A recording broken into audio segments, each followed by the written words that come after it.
여러분 안녕하십니까? 월요일 뉴스나이트 시작합니다. 강한 열 도움이 사라지고 서울을 제외한 대부분 지역에 폭염특보와 또 열대야 주의보가 해제됐습니다. 하지만 30도를 웃도는 더위와 남부지방의 가뭄은 여전한데요. 앞으로 날씨의 최대 변수는 연이어 북상하는 태풍 비구름대가 될 전망입니다. 먼저 정혜윤 기자의 보도입니다. 대기 하층을 짓누르던 거대한 열돔에 마침내 균열이 생겼습니다. 북동쪽에서 찬 공기가 유입되면서 경보는 전국에서 모두 해제됐고 남아있던 폭염주의보도 서울 등 일부 지역을 제외하고 대부분 해제됐습니다. 열대야 특보 역시 호남과 제주 일부를 제외하고 대부분 해제됐습니다. 대구는 21일 만에, 부산은 24일 만에 기나긴 밤 더위가 누그러든 겁니다. 서울도 이틀째 열대야가 사라진 가운데 낮 기온이 35도 아래에 머물렀습니다. 무더웠지만 지난주보다 상대적으로 살만한 날씨였던 셈입니다. 굉장히 폭염을 가져왔던 어차피 이중 폭염은 사라져버렸잖아요. 태풍 자체가 중국으로 들어가면서 태풍은 3층까지 있는데 뜨거운 공격으로 우리나라 쪽 들어오질 못하죠. 하지만 최악의 더위가 가신 자리에는 바짝 말라붙은 땅이 남아 있습니다. 유럽 기상 수치 모델을 기반으로 본 표층 토양 수분 지도인데 농작물 뿌리가 위치하는 지하 40cm 깊이의 한반도 토양이 수분을 잃어 황갈색으로 나타납니다. 특히 남부지방은 강도 3에서 5 수준에 달해 최근 50년 평년 기준 최하위 수준의 극심한 토양 가뭄인 것으로 나타났습니다. 이런 가운데 앞으로 날씨의 최대 변수는 동해와 서해로 접근하는 연이은 태풍 잔해 비구름입니다. 하지만 우리나라 상공으로 찬 공기가 방패처럼 자리하고 있어 앞으로 날씨가 무척 유동적입니다. 이번 주 중후반 제15호 태풍 차놈이 약화된 이후에도 남은 수증기와 주변 기압기의 영향으로 강수 위치와 강도가 크게 달라질 수 있어 당분간 강수 변동성이 큰 상황이니 기상 정보를 수시로 확인해 주시기 바랍니다. 기상청은 13호 태풍이 중국으로 상륙한 가운데 약화한 비구름이 다음 주 중반 서해로 이동할 가능성이 있다고 밝혔습니다. 15호 태풍 차놈도 일본 도쿄를 관통한 뒤 동해로 진출해 이번 주 후반 우리나라 동해상까지 진출하겠습니다. 열돔은 깨졌지만 이번 주는 바짝 마른 토양 위로 찬 공기를 가진 고기압과 태풍 비구름이 팽팽한 힘겨루기를 할 전망입니다. YTN 정혜윤입니다. 일요일인 어제 전국에서 온열 질환자가 28명 발생했습니다. 하루 전보다 확실히 많이 줄었습니다. 네, 무려 82%나 급감한 건데요. 입추를 지나면서 더위가 한풀 꺾이며 온열 질환 피해도 다소 진정되는 걸로 보입니다. 권빈석 기자의 보도입니다. 8월 들어 처음으로 온열 질환 환자가 두 자릿대로 내려갔습니다. 전국에서 온열 질환으로 응급실을 찾은 사람은 28명으로 경기도가 6명, 서울 5명, 충북 4명 등이며 사망자는 없었습니다. 하루 전인 지난 8일 154명에서 무려 82%가 줄어든 겁니다. 이달 들어 여드레 동안 매일 100~200명이 쏟아진 것과 비교하면 극적인 변화입니다. 지난 7일 입추를 지나 폭염 기세가 꺾이면서 온열 질환 피해도 진정되는 거로 보입니다. 5월 15일부터 누적 온열 질환자는 3,320명이 됐고 사망자는 30명을 유지하고 있습니다. 다만 지난해보다 전체 환자 수는 적지만 사망자는 8명이나 많아 안심하긴 이릅니다. 보건당국은 특히 피해가 심한 65세 이상 고령층은 여전히 더운 오후 시간대 야외 활동을 자제해달라고 거듭 당부했습니다. 보건복지부는 또 폭염 대응 비상대책본부 회의를 열고 노숙인과 쪽방 주민, 노인, 장애인 등 취약계층 대책을 점검했습니다. YTN 권민석입니다. 네, 이 극한 더위가 한풀 꺾이면서 서울의 밤 더위도 주춤하고 있습니다. 이틀째 열대야가 나타나지 않은 가운데 오늘 밤도 무더위가 잠시 쉬어갈 전망인데요. 자세한 날씨 기상캐스터 연결해 알아보겠습니다. 원채영 캐스터. 네, 반포 한강공원에 나와 있습니다. 예, 오늘 밤도 더위가 한결 덜하다고요? 네, 맞습니다. 밤 10시를 향해 가는 지금 서울 기온은 29도 안팎을 보이고 있습니다. 열대야가 이어졌던 지난주와 비교하기 위해 제가 이 열화상 카메라로 한강공원을 비춰봤습니다. 지난주 금요일 같은 시간대에는 지면 온도가 40도 안팎을 보였는데 현재는 35도로 5도가량 낮습니다. 또 이렇게 물가를 비췄을 때는 푸르게 보이는 모습인데요. 서울은 이틀째 열대야가 주춤했고 다른 지역도 밤더위가 누그러지면서 대부분 열대야주의보가 해제됐습니다. 내일 아침 서울은 24도로 사흘째 열대야가 쉬어갈 가능성이 큽니다. 그 밖의 지역도 강릉 21도, 대전 23도로 열대야 가능성은 낮습니다. 폭염특보도 대부분 지역에서 해제됐습니다. 하지만 서울 등 수도권과 남부 일부 지역에 폭염주의보가 유지 중인 가운데 당분간 33도 안팎의 더위가 지속하겠습니다.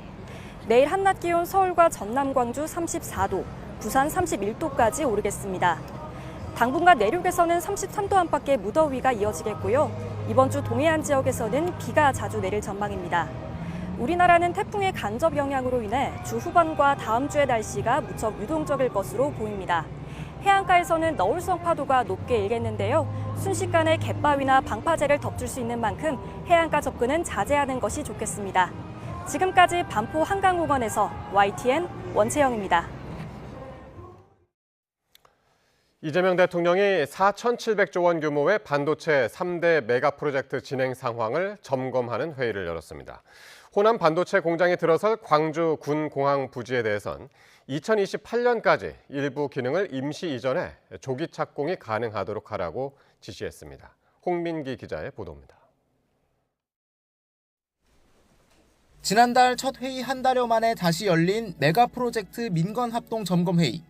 산업부와 재경부, 국방부 등 관계부처 장관과 삼성전자, SK 임원 등 기업 관계자들이 참석한 가운데 이 대통령은 신속한 사업 추진을 강조했습니다. 속도전을 넘어서 전격전을 치러야 되는 그런 상황입니다. 특히 호남권 반도체 클러스터에 대해선 준공까지 2년이 채 걸리지 않았던 일본 구마모토 반도체 공장 수준의 속도를 당부했습니다. 부지로 선정됐던 광주 군공항 기지 일부 기능 또한 2028년 중순까지 다른 곳으로 임시 배치할 것을 국방부에 지시했습니다. 임시 배치 이전이라도 군공항 인근의 부지에 산단이 조기 착공할 수 있도록 최선을 다해 주기 바랍니다. 광주 군공항의 완전 이전까지는 시간이 더 걸릴 거란 예측이 나오는 가운데 가능한 부분부터 조기 착공이 가능하도록 하라는 겁니다. 청와대 고위 관계자는 수차례 실무 점검을 통해 이전 시점으로 2028년이 가장 이르다는 결론이 나왔다며 이보다 더 앞당기기는 어려울 거라고 설명했습니다. 미군의 핵심 전력이 이동하는 광주 군공항의 특성을 고려해 한미동맹에 부정적 영향을 미치지 않도록 협의하고 있고 미 측도 긍정적으로 협조하고 있다고 밝혔습니다. 군공항 부지 250만 평 외에 필요에 따라 인근 부지도 국가산단 후보지로 지정될 수 있다는 뜻도 밝혔습니다. 기업들의 수요를 확인한 후 인근 부지에 대한 추가 후보지 지정도 빠르게 추진하겠습니다. 기업의 조기 준공 계획에 맞춰 전력 용수도 차질 없이 공급하겠다고 약속했는데 회의에 참석한 기업 임원들도 진행 속도에 놀랐다고 청와대는 전했습니다. 정부는 또 각종 인허가와 환경 영향평가 단축, 정주 여건 마련을 위한 메가특구 특별법을 올해 안에 제정하고 청와대 전담 조직과 국무총리실 범정부 협의회를 각각 구성해 부처 간 협업을 끌어내는 등 행정 절차 추진에도 더욱 속도를 내겠다는 계획입니다. YTN 홍민기입니다. 메가 프로젝트 2차 합동회의에서는 소부장 등 중소기업 상생 방안에 대한 점검도 이루어졌습니다.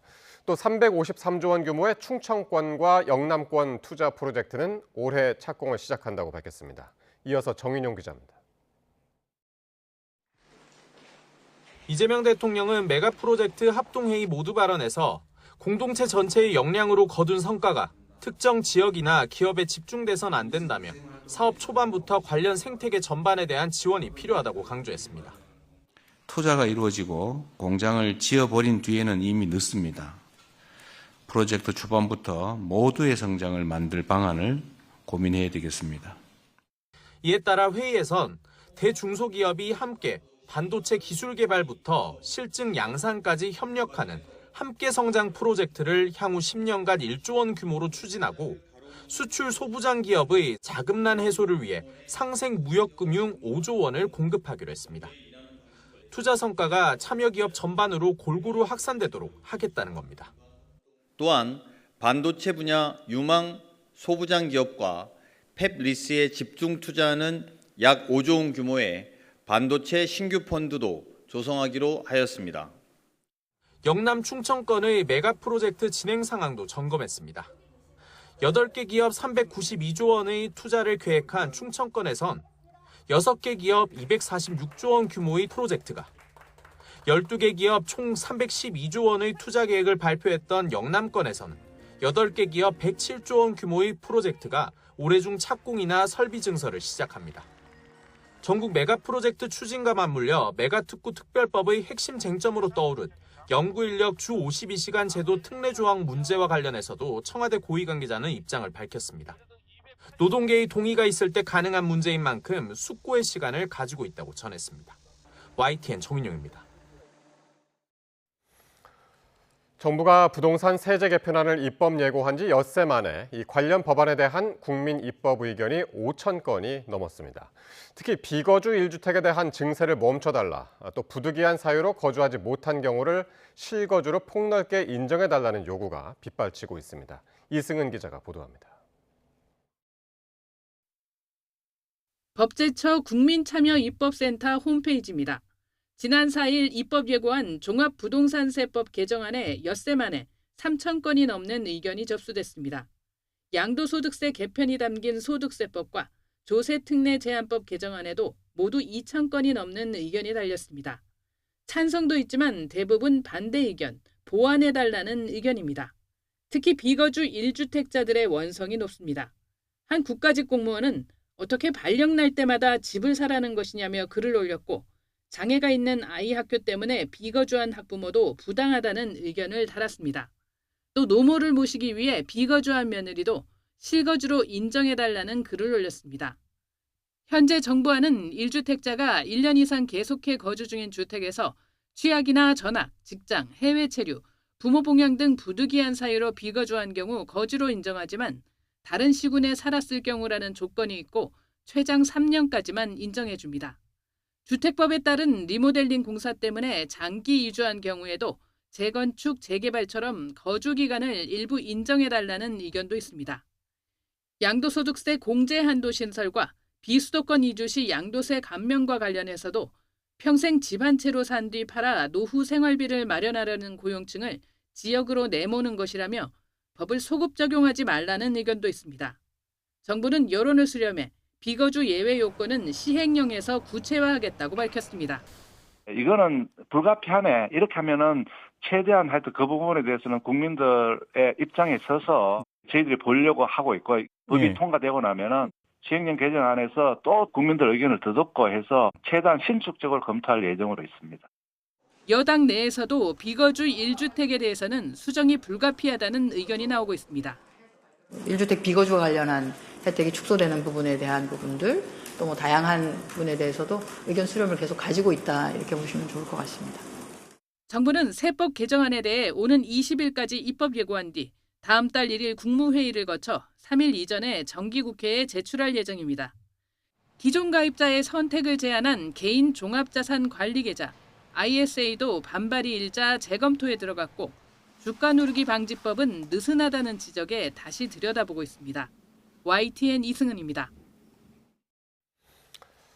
정부가 이르면 이번 주에 추가 공급 대책 발표를 준비 중인데요. 직전 공급 대책 때 제시한 후보지들도 주민 반대 등의 이유로 속도를 내지 못하고 있기 때문에 얼마나 많이 짓겠다고 하는지보다 어떻게 실제로 착공으로 이어질지 시장에 신뢰를 주는 게 중요하다는 지적이 나옵니다. 차유정 기자입니다. 서울 용산 어린이정원 입구. 주택공급지 활용 가능성이 거론된 직후 주민들이 강력한 반발의 의미로 근조 화환을 세워놨습니다.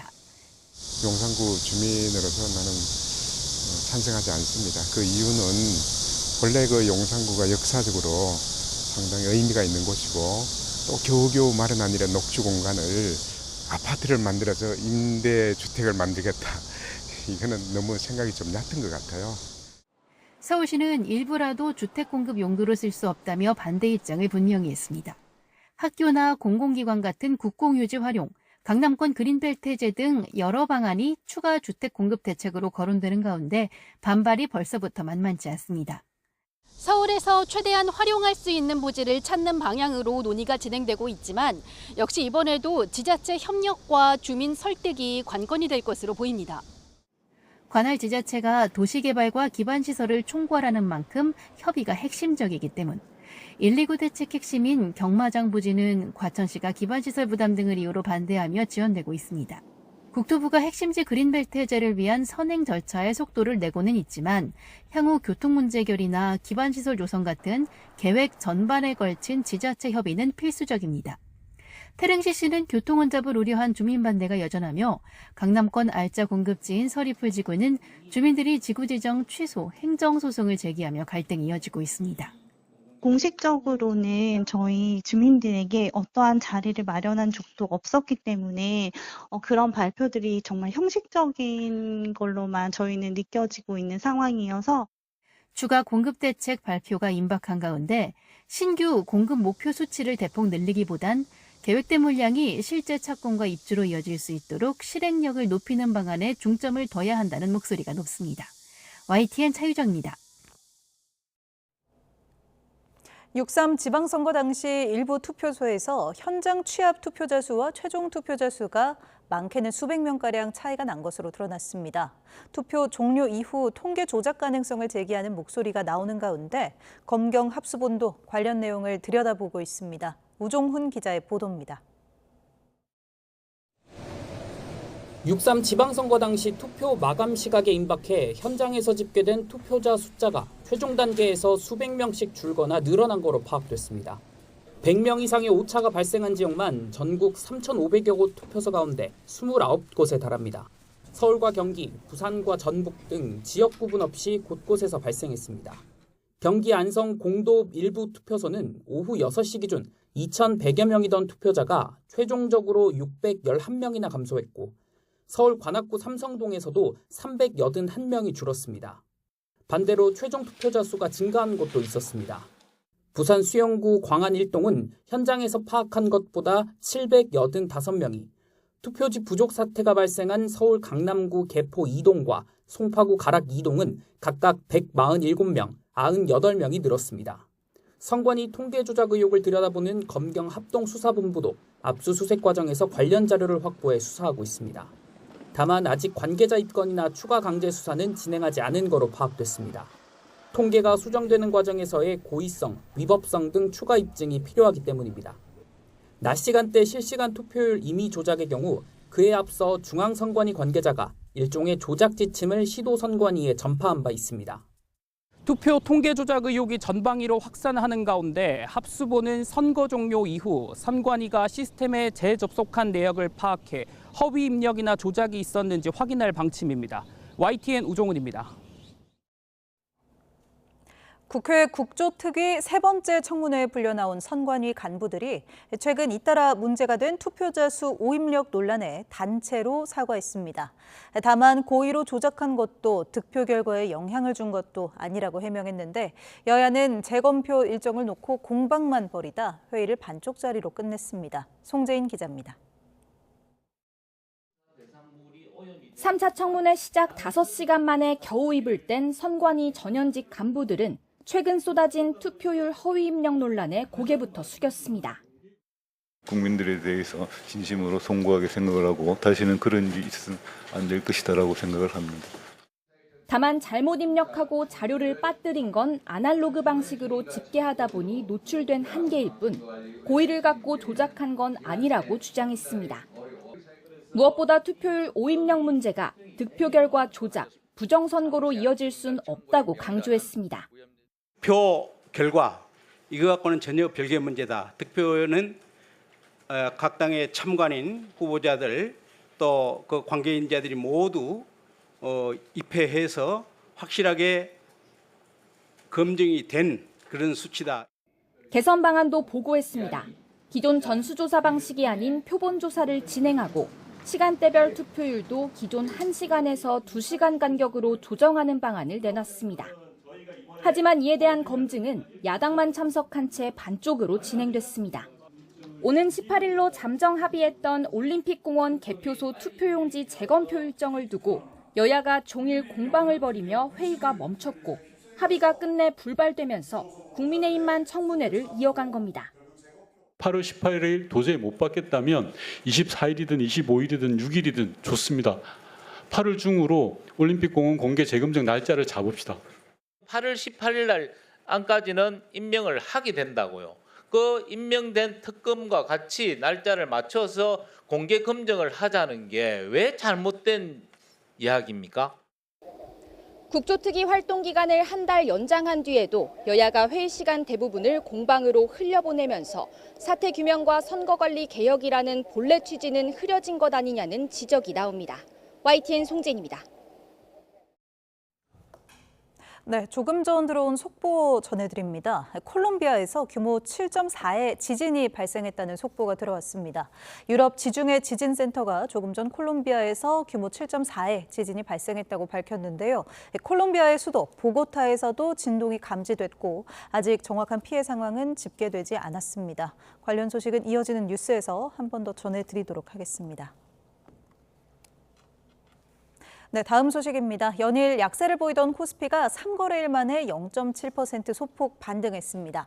반면 코스닥은 장 초반 매수 사이드카가 발동되는 등 7%에 가까운 폭등세를 보였습니다. 윤태인 기자가 보도합니다. 2거래일 연속 약세를 보였던 코스피는 강보합으로 상승 시작해 장 초반 2%가량까지 상승폭을 튀었습니다. 개인과 기관의 순매수에도 외국인의 매도세에 지수는 상승분을 대부분 반납하고 0.65% 오른 6,299선에서 강보합 마감했습니다. 코스피 시장에서 상승 마감한 종목은 700개에 이르는 등 하락한 종목보다 3.8배 많았습니다. 하지만 삼성전자가 0.43% 내린 23만 원의 거래를 마치고 SK하이닉스도 0.14% 내린 142만 원에 종료하는 등 반도체 대형주들은 힘을 쓰지 못했습니다.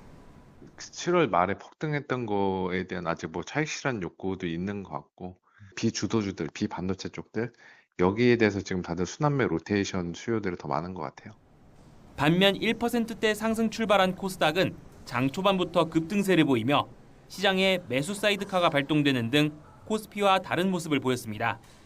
코스닥은 외국인과 기관의 매수세에 장중 오름폭을 확대하며 6.97% 폭등한 854에 마감했습니다. 코스닥 상승에 대해선 코스피가 숨고르기에 들어간 동안 증시 전반적으로 순환매가 이뤄졌다는 분석이 나옵니다.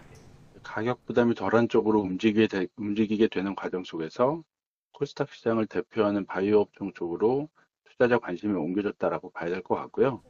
이런 가운데 원달러 환율은 장 초반 1,408원 선까지 내렸다가 오후 3시 반 기준 전거래일보다 2.3원 오른 1,418.4원에 거래됐습니다. YTN 윤태인입니다. 도널드 트럼프 미국 대통령은 이란 문제에 신중하고 조용하게 대응하고 있다고 밝혔습니다. 이란은 미국의 전쟁 피해 배상 등을 수용해야만 호르무즈 해협이 개방될 거라고 압박했습니다. 신윤정 특파원이 보도합니다. 트럼프 미 대통령은 미 온라인 매체 악시오스와의 통화에서 이란 문제에 대해 로우키, 저강도로 대응하고 있다고 밝혔습니다. 그러면서 이란과 부분적으로 협상하면서 돈이 없는 이란 상황을 지켜보고 있다고 말했습니다. 며칠 전까지만 해도 마지막 기회라며 신속한 합의를 고강도로 압박한 것과는 달라진 모습입니다. I want to give them every last chance before decapitation. This is a last chance for them to sign a good document. 트럼프 대통령은 이란과의 협상이 교착 상태에 빠진 걸 두고 체스 게임 같다면서도 잘 될 거라고 낙관론을 이어갔습니다. 악시오스는 트럼프 대통령이 새 군사 공격을 지시하기보다는 이란에 대한 경제적 압박을 강화할 준비가 됐음을 시사한 거라고 분석했습니다. 이란은 미국이 전쟁 피해를 배상하기 전까지 호르무즈를 열지 않을 것이며 직접 협상은 없을 거라고 밝혔습니다. 이란 최고 국가안보회의가 전쟁 배상과 해상 봉쇄 해제, 중동 지역 미군 철수 등 6개 조건을 요구한 데 이어 압박을 이어간 겁니다. آمریکا به هر حال آنچه که نقض کرده در یادداشت تفاهم رو جبران نکنه امکان شروع مجدد مذاکرات وجود نداره. 미국과 이란 간 협상이 지지부진하면서 미국 내 유권자 불만은 커지고 있는 것으로 나타났습니다. 미 CNN 방송은 최근 잇따라 발표된 여론조사에서 미 공화당이 전통적으로 강점을 보여온 경제, 안보 분야에서 민주당의 우위를 잃고 있다고 전했습니다. 그러면서 트럼프 대통령이 이란전 개시와 관세 부과가 초래할 파장을 크게 잘못 예측했음을 보여주는 듯하다고 짚었습니다. 워싱턴에서 YTN 신윤정입니다.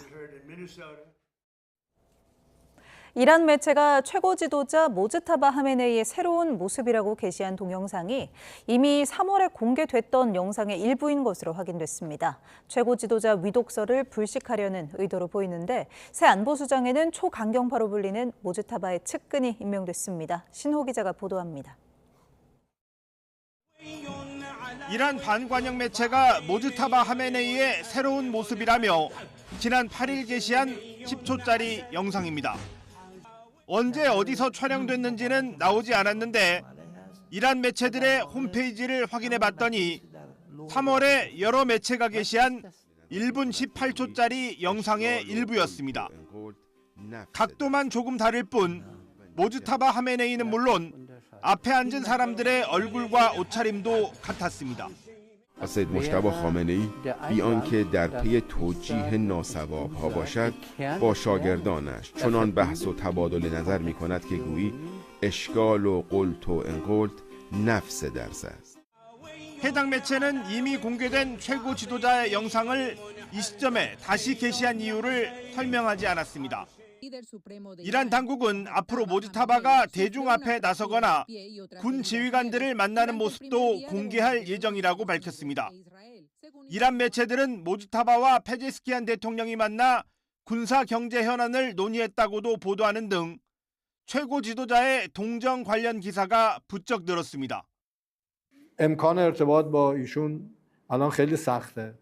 ولی به هر حال بودنش نقطه قوت بسیار بالایی است برای 뭐 이란 정부는 혁명수비대 총사령관 출신으로 모즈타바의 군사 고문을 맡아왔던 모센 레자이를 새 안보수장에 임명했습니다. ناوهای آمریکا برای پایگاه آمریکا خطرات جدی به وجود خواهد اومد. یعنی ما دست بزنیم دست هم دیگه آمریکا به محاصره دریایی ادامه بده. 모즈타바 영상 재공개부터 초강경파로 불리는 새 안보수장 임명까지 최근 다시 불거지고 있는 모즈타바 위독설을 진화하고 건재함을 과시하려는 메시지로 읽힙니다. 이란의 강경한 입장과 요구가 단기간 내 완화될 가능성은 더욱 희박해지면서 가뜩이나 꼬인 휴전 협상도 돌파구를 찾기가 어려워 보입니다. YTN 신호입니다.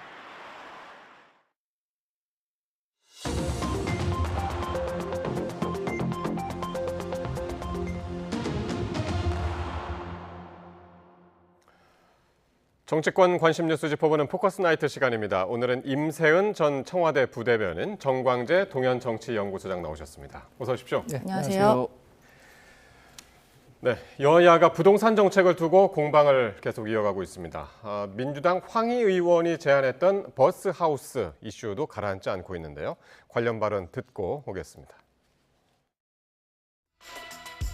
이제는 하다 폐버스로 청년 주택을 만들겠다는 이야기까지 하고 있습니다. 청년들에게 폐버스에서 살라는 얘기하지 말고 민주당 국회의원 사무실부터 폐버스로 옮기기 바랍니다. 이래서 국민 주권 정부가 아니라 국민 포기 정부라고 이야기하는 겁니다. 정부가 공급 대책 마련에 노력할 동안 국민의힘은 말폭탄을 쏟아내며 부동산 정책을 정쟁으로 몰아가고 있습니다. 윤석열 정부와 오세훈 시정 그리고 당시 여당이었던 국민의힘의 무능함이 현재의 공급 절벽을 초래한 주범임을 감안하면 너무나도 무책임하고 모렴치한 주장입니다. 예, 황희 의원이 금요일 날 제안했었죠. 폐버스 청년주택 활용 방안. 이게 이제 주말 동안에도 사그라들지 않았습니다. 국민의힘에서는 지금 들으신 것처럼 민주당사부터 폐버스로 옮기라고 그렇게 얘기를 합니다. 저런 조롱을 들어도 사실 저희가 할 말이 없습니다. 매우 부적절한 발언이었다고 보여지고요. 황 의원께서 이 부분을 말씀하실 의도는 알겠습니다. 아마 유럽이나 이런 데서 있었던 모듈형 주택 이런 거를 이야기를 하시려고 아이디어 차원에서 말했다고 하지만 펫버스는 폐기를 해야 되는 겁니다. 그거를 무슨 청년 주택으로 활용한다라는 그 아이디어는 폐기를 하셔야 된다라고 저는 생각이 듭니다. 펫버스가 폐기할 것도 맞지만 그 아이디어 자체도 폐기를 해야 된다라고 생각 들고요. 당 차원에서 저희가 진정하게 논의가 된 내용은 아니라는 점, 그냥 개인의 아이디어 차원의 발언이었다는 점이라고 저희가 말씀드리고요. 매우 부적절하다고 생각됩니다. 특히 부동산 문제나 이런 주택 관련된 부분은 청년들이 상실감을 많이 갖고 있고 또 굉장히 예민한 부분이다 보니까 이거 접근 방법을 더 조심히 해야 되는 것이거든요. 그리고 지금 정부에서는 여러 가지 다양한 부동산 관련 대책을 마련 중에 있고 또 토론회도 계속 진행을 하고 있습니다. 그리고 얼마 전에 세제 개편안도 나왔고 하다 보니까 그런 중요한 부분에서의 힘은 실지 못할 지연정 이런 발언 하나 갖고 어떻게 보면 정부의 그런 노력이 폄훼되는 거 아닌가라는 안타까운 지점이 있고요. 걱정하지 마시고 펫버스 다 폐기할 거니까요. 그 부분 말씀드리고 다행스러운 것은 황 의원 본인께서 또 사과를 하셨습니다. 그 발언의 부적절함을 사과를 드렸고 당 차원에서도 이 부분은 절대로 적용하지 않을 것이고 더 다양한 안심할 수 있는 부동산 정책으로 저희가 우리 청년들이 안심할 수 있는 그런 방안을 마련할 것이고요. 다만 지금 국민의힘에서는 계속 조롱을 하면서 당사 옮기다 이러고 얘기하지만 그냥 1절까지만 하십시오. 더 얘기를 하면 그것도 본인들의 능력의 부재함을 저는 이야기하는 거다라고 봅니다. 지금 말씀하신 것처럼 황 의원이 지난 금요일 날 올렸다가 바로 그때 내렸어요. 내리고 오늘 또 이제 사과를 하고 했는데 SNS에서는 좀 전에 화면 보셨다시피 각종 밈들이 지금 돌아다니고 있거든요. 전 이게 지금 민주당의 현실을 그대로 보여주고 있다고 생각합니다. 86세대들이 2030의 문제에 대해서 과연 얼마나 심도 깊게 고민하고 그들의 아픔과 좌절을 생각하고 있는지 그러지 않고는 이런 발상이 나올 수가 없다고 생각합니다. 아니 무슨 청년이 난민입니까?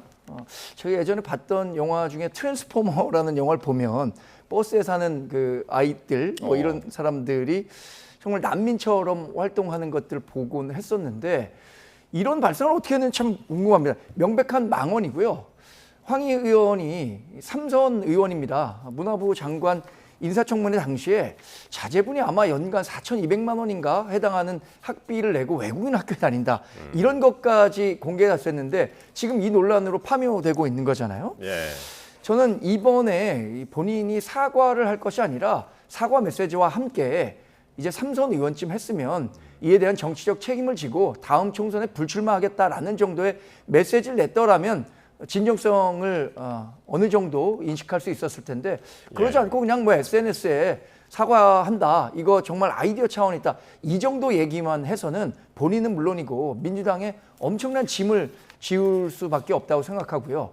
최근 2030 지지율이 민주당에서 이탈하고 있다. 2030 세대를 잡아야 한다. 이렇게 절박한 마음으로 얘기하고 있는 것을 알고 있습니다.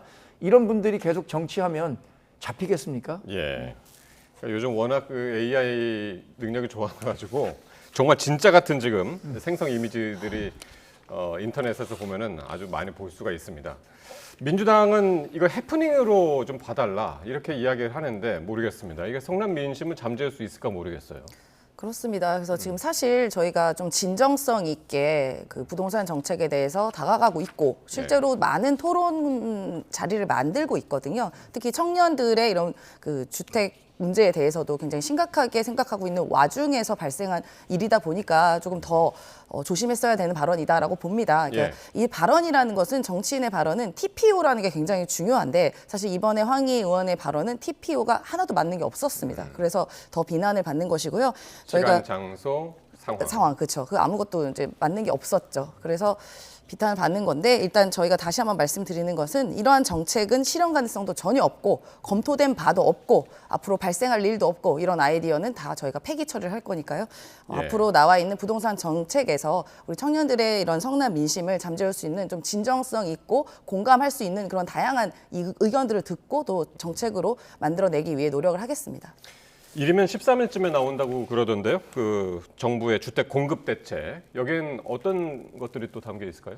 아마도 이제 물량을 아무래도 공급을 많이 해야 되는 게 문제니까요. 아마 부지 선정 문제라든가 뭐 다양한 수도권에 뭐 빈 유휴지가 있다면 그런 부분에 대한 이야기가 있지 않을까 싶습니다. 저도 아직은 공급 대책에 대해서 뭐 이렇게 아웃라인을 받아본 게 없기 때문에 제가 뭐 확실하지 않은 것을 말하기는 섣부르지만 지금 당의 기조나 정부의 기조를 봤을 때는 이제 공급 우선 정책, 그다음에 전월세 부분에 대한 대책 이런 부분이 함께 담기지 않을까 예측해 봅니다.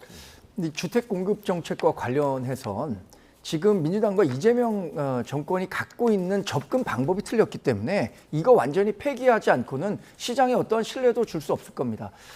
가령 이재명 대통령이 재개발, 재건축으로 인해서 주택 가구 수가 증가하는 것이 굉장히 제한적이기 때문에 이거 별 효과 없다 이렇게 얘기했는데요. 서울시 특히 뭐 경기도를 제외하고 지금 부동산 시장의 가장 큰 문제는 서울 주택가 문제니까요. 여기서 재건축, 재개발과 같은 민간 주도의 공급이 차지하는 비중이 신규 주택의 거의 90%에 육박하고 있습니다. 근데 이 부분에 대한 규제를 해제하지 않고 그냥 공공부문의 주택을 충분히 공급하겠다라는 이런 정도의 이야기로는 시장 신뢰 얻을 수 없고요. 또 하나는 대출 규제에 대해서 지금 민심이 들끓고 있습니다. 건설사 입장에서는 본인들이 이제 부동산 개발을 하는 사람들의 공사 수주를 통해서 민간 아파트를 공급하고 싶어도 대출이 막혀 있는 상태에서 신규 주택을 사는 것이 원천적으로 불가능하기 때문에 대출 규제 풀지 않고는 민간 아파트 공급이 불가능하다는 거예요. 이런 문제에 대한 인식 없이 그냥 막연하게 공공주택을 충분히 공급하겠다. 신도시 3기를 빨리 앞당기겠다. 이렇게 해갖고요. 그러면 서울 집값 잡을 수 없습니다. 예.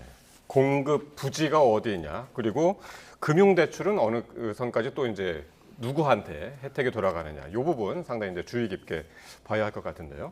자, 이런 가운데 이재명 대통령의 지지율이 4주 연속으로 하락을 또 했습니다. 또 이제 취임 이후에 최저치를 기록했다는 여론조사가 나왔는데요.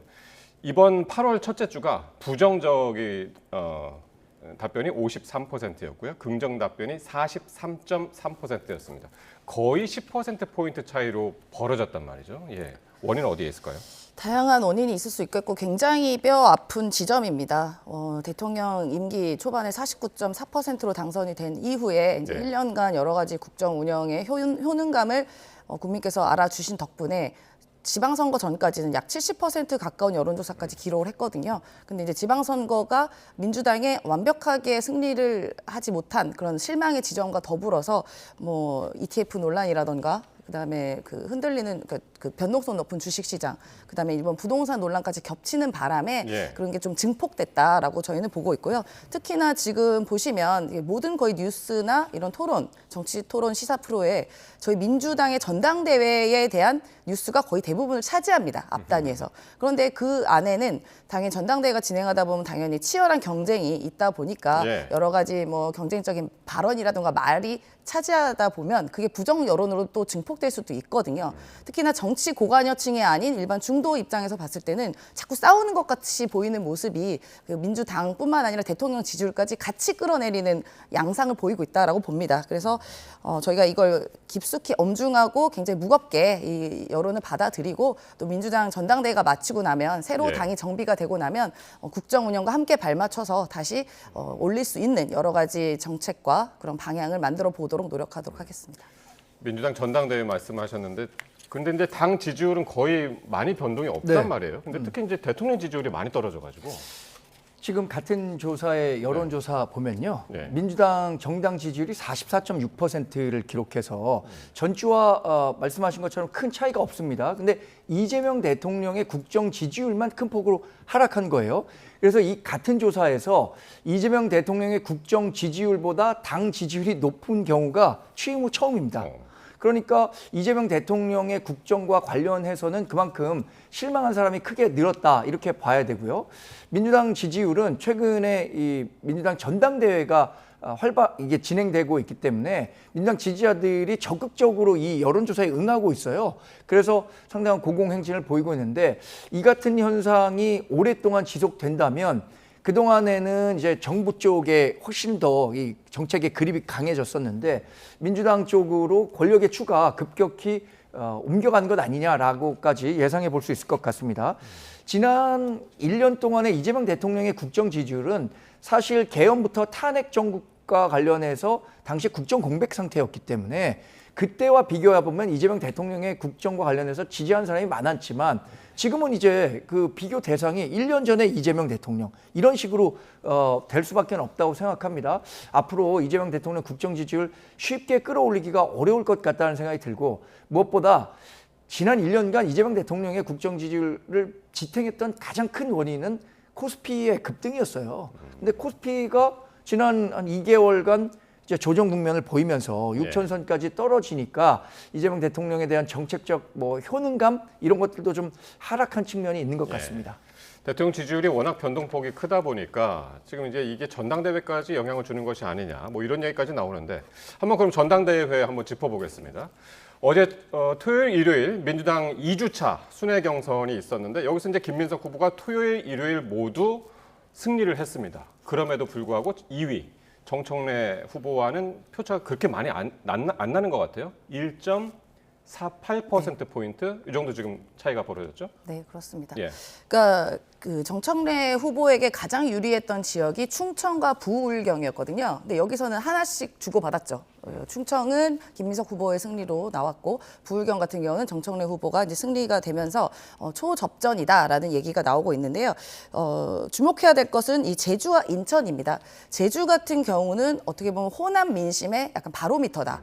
호남 민심의 미니어처다라고 이야기할 만큼 거의 그 민심이 거의 비슷하게 충족되는 곳이 이제 제주고요. 예. 인천 같은 경우는 수도권, 특히 서울의 바로미터다라고 얘기를 합니다. 그냥 당에서의 평가가 그렇게 되기 때문에 예. 이 부분에 승기를 잡게 되면 가장 중요한 비중이 많이 남아있는 이제 호남 지역의 민심이 어떻게 될 것인가를 확인할 수 있고 또 수도권도 비슷한 경로로 이제 확인이 됐기 때문에 어떻게 보면 이번 주 한 주가 슈퍼위크라고 불려집니다. 예. 사실상 거의 뭐 호남에서의 지지율과 또 수도권 더 많은 당원들이 계신 분들에서 이번에 30%만 그 결과가 나왔던 것을 뒤집을 수도 있고 유지가 예. 될 수도 있고 확고하게 될 수도 있는 상황이 바로 이번 주다 보니까 지난주에 같은 경우에도 어떤 후보 같은 경우는 제주도의 연설에서 호남 당원 여러분이라고 이야기를 할 만큼 그렇게 공을 들이고 있다라고 보여집니다. 그래서 하여튼 이번 주에 아마 대부분의 윤곽이 나오지 않을까 싶습니다. 예.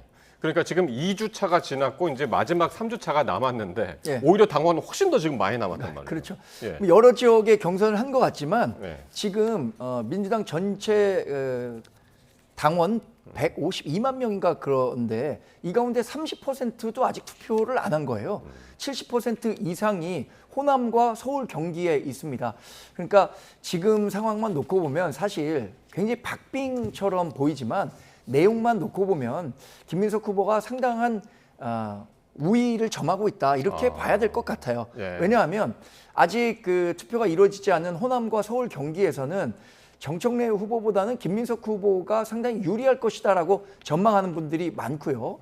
특히 호남이 30% 넘는 권리당원을 갖고 있는데 이 지역 민심만 놓고 보면 최근에 이제 전남 광주 일대의 반도체 클러스터 이게 최근에 이 반도체 피크론과 겹치면서 이거 빨리 서두르지 않으면 불가능한 거 아니야 이런 불안감이 있어요. 그런데 정청래 후보가 되면 당정 간에 엇박자가 생겨서 이런 투자 계획도 제대로 진행되지 않는 것 아니냐라는 우려와 걱정이 커지고 있다고 합니다. 네. 오히려 김민석 후보가 빨리 그 당권을 잡고 이재명 대통령과 호흡을 맞춰서 빨리빨리 투자를 촉진해야겠다라는 그런 생각들을 갖고 계신 것 같아요. 그래서 이번 주에 호남 지역에서 경선 결과가 나오면 일정 정도 뭐 김민석 후보에게 상당히 유리한 결과가 나올 것 같고 그 바로미터라고 할 수 있는 제주 지역에서 전체 가운데 제주에서만 김민석 후보가 과반을 기록하는 득표를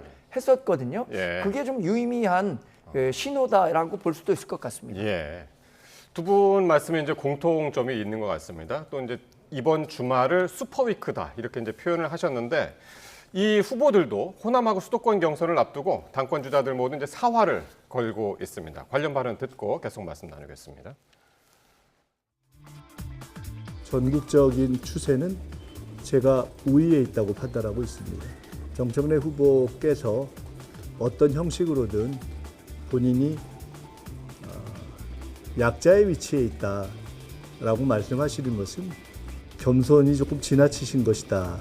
특보를 민주당 대표 사상 최대로 수천 명까지 임명하셨던 분이시고, 이재명 당대표 바로 옆자리 짝꿍이었죠. 이재명 대통령 만드는데 앞장선 정청래가 반명일 리가 있어요? 제가요 속을 뒤집어 보일 수도 없고 미치고 환장하고 답답해 죽겠어요. 알아서들 하세요. 전북에서도 1등을 만들어 줄 건지 안 줄 건지 알아서 좀 해주세요. 지금은 정청래 리더십이 필요할 때가 아니다. 왜 연임을 하려고 그러냐는 거죠. 대통령 관계가 안 좋잖아요. 실제로 당청 관계 때문에 걱정이 돼서 잠은 못 이룰 정도로 좋지가 않아요. 그럼 좀 쉬면 되잖아요. 왜? 자기 일방적으로 사랑한다 그러면 그게 스토커가 된다 이거죠. 예, 모두 이제 호남 민심에 이제 호소를 하고 있는 것 같습니다. 특히 뭐 수도권에도 호남 인구가 이제 많이 있으니까 말이죠. 조금 전에 들으셨습니다만 김민석 후보 이런 얘기도 했습니다. 전국적인 추세에서 우위를 자신한다. 그러면서 특히 정청래 대표가 너무 약자 프레임이다. 엄살을 부리고 있다 이런 얘기인가요? 그러니까 이번에 전당대회를 살펴봤을 때 굉장히 재밌는 장면이 정청래 후보는 디펜딩 챔피언입니다.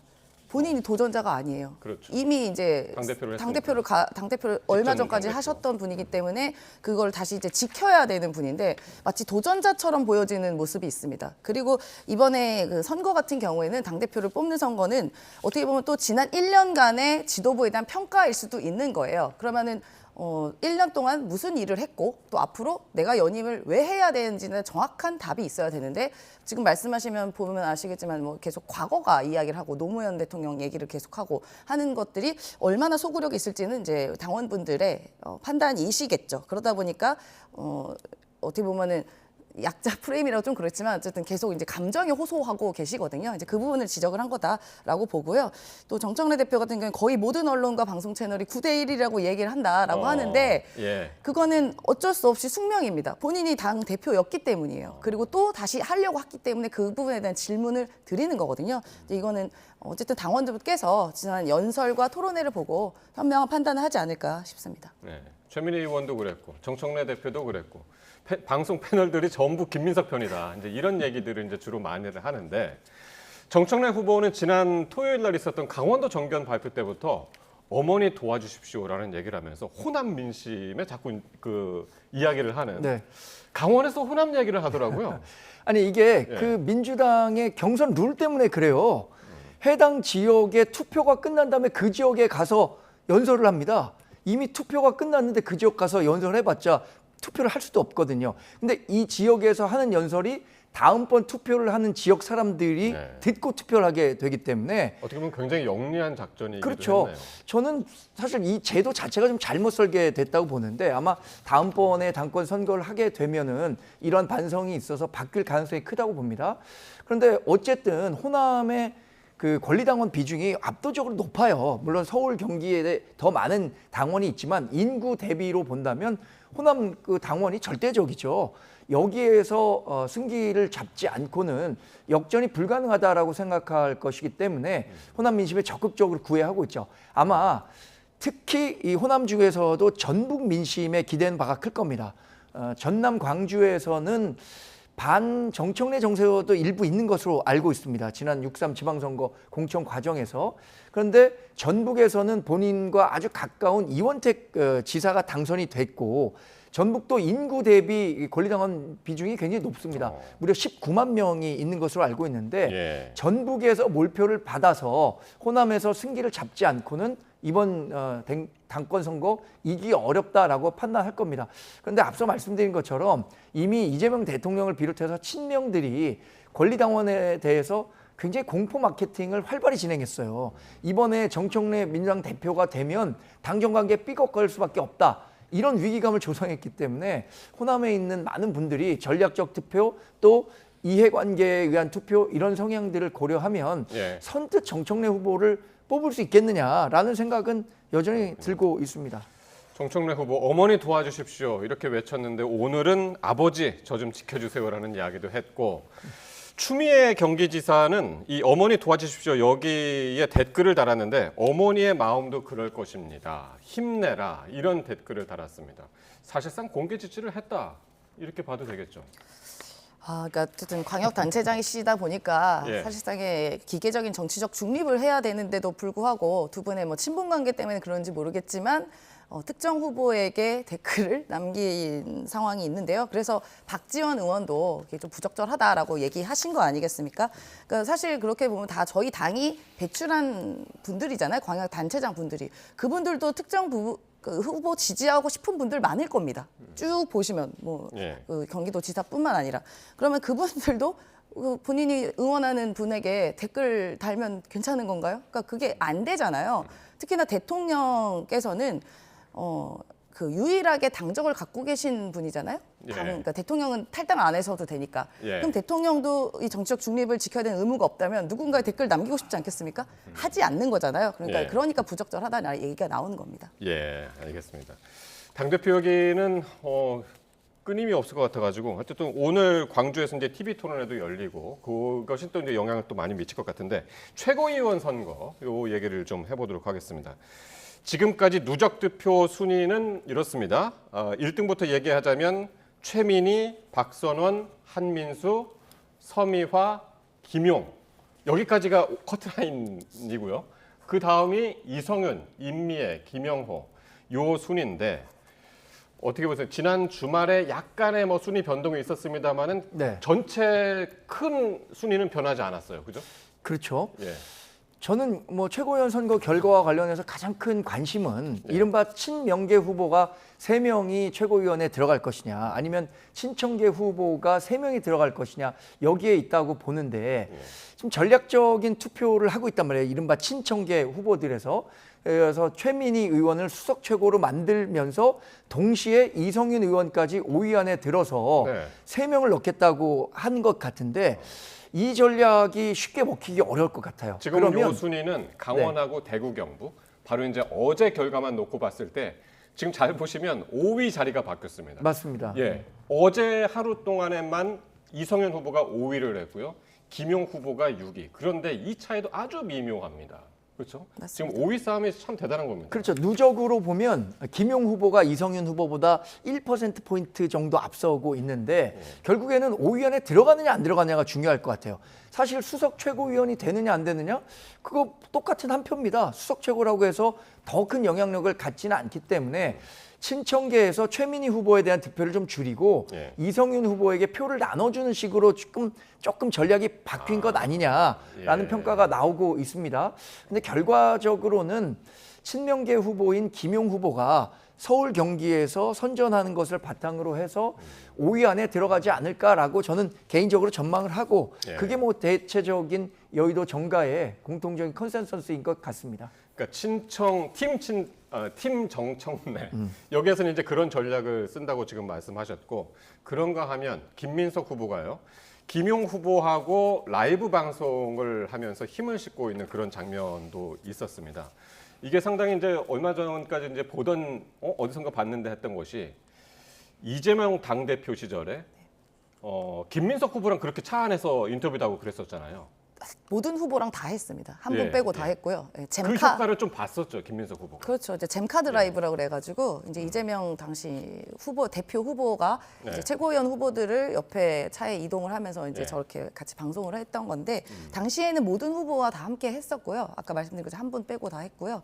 그래서 지금 이제 김민석 후보도 비슷하게 하면서 이제 여러 가지 소통을 또 당원과 하는 자리를 마련하고 있는데. 그러니까 그때 4위였었는데. 왜 이렇게 표가 안 나와요? 그게 파장이 일어서 어쨌든 그게 수석 최고위원까지 올라가는 그런 효과가 있었죠. 그런 효과도 있었고 당시에 이제 1위였던 정봉주 전 의원이 약간 이른바 좀 망원 좀 말실수를 하셨던 게 있어서 그런 부분에 있어서 당원들이 좀 평가를 내리신 것도 좀 작용을 했다고 보고요. 예. 이제 최고위원 같은 경우는 아무래도 당대표 선거에 비해서 관심도가 조금 더 떨어지기도 하고 워낙 후보가 많다 보니까 어느 분이 뭐 선택해야 될지 좀 갈팡질팡하고 아직 마음 결정 못 하신 분들이 좀 많더라고요. 그러다 보니까 이제 김민석 후보도 저쪽에서는 예를 들어 팀 정청래라는 분은 표를 페어링을 하잖아요. 예. 그러니까 최고위원 이분 딱 만들고 이렇게 짝짓기 표, 그러니까 생년월일 갖고 홀수 짝수 이렇게 했던 점도 있기 때문에 이제 좀 최고위원 후보들도 좀 알리고 예. 뭐 이런 정책적인거나 이렇게 함께 할 수 있는 분은 이분이 더 적당한 거 아니냐 뭐 이런 식의 뭐 어필도 하시는 것 같습니다. 그러니까 어쨌든 최고위원 선거의 핵심 우리가 이제 볼만한 거는 1위를 누가 하느냐, 그러니까 수석 최고위원을 누가 하느냐, 그리고 과연 커트라인에 누가 올라탈 것이냐. 그거 같습니다. 그렇죠. 그래서 뭐 3대2 구도가 되느냐, 2대3 구도가 되느냐 관심이 많은데 저는 결과적으로 친청계 후보가 3명이 최고위원회에 들어간다고 하더라도 민주당 최고위원회 구성을 보면 당 대표 당선인이 2명의 지명직 최고위원을 지명직이 또 있죠. 둘 수 있어요. 그래서 전반적인 당 운영과 관련해서 그립을 뭐 3명이 들어온다고 하더라도 얼마나 놓칠 수 있을까 이런 점은 궁금합니다. 또 지금 이렇게 친청계라고 불리는 최고위원들이 실제로 최고위원이 됐었을 때 당대표가 김민석 당대표인 상황에서 과연 독자적인 목소리를 얼마나 낼 수 있을지도 좀 그 제한적으로 보기 때문에 지금은 굉장히 흥미롭게 보고 있지만 결국에 당대표가 선거가 끝나면 우리가 생각했던 것만큼의 민주당 내 갈등은 뭐 있지 않을 것 같다는 생각도 듭니다. 알겠습니다. 자, 이렇게 최고위원 관전 포인트까지 짚어봤습니다. 네, 지금까지 임세훈 전 청와대 부대변인, 정광재 동현정치연구소장과 함께했습니다. 고맙습니다. 고맙습니다.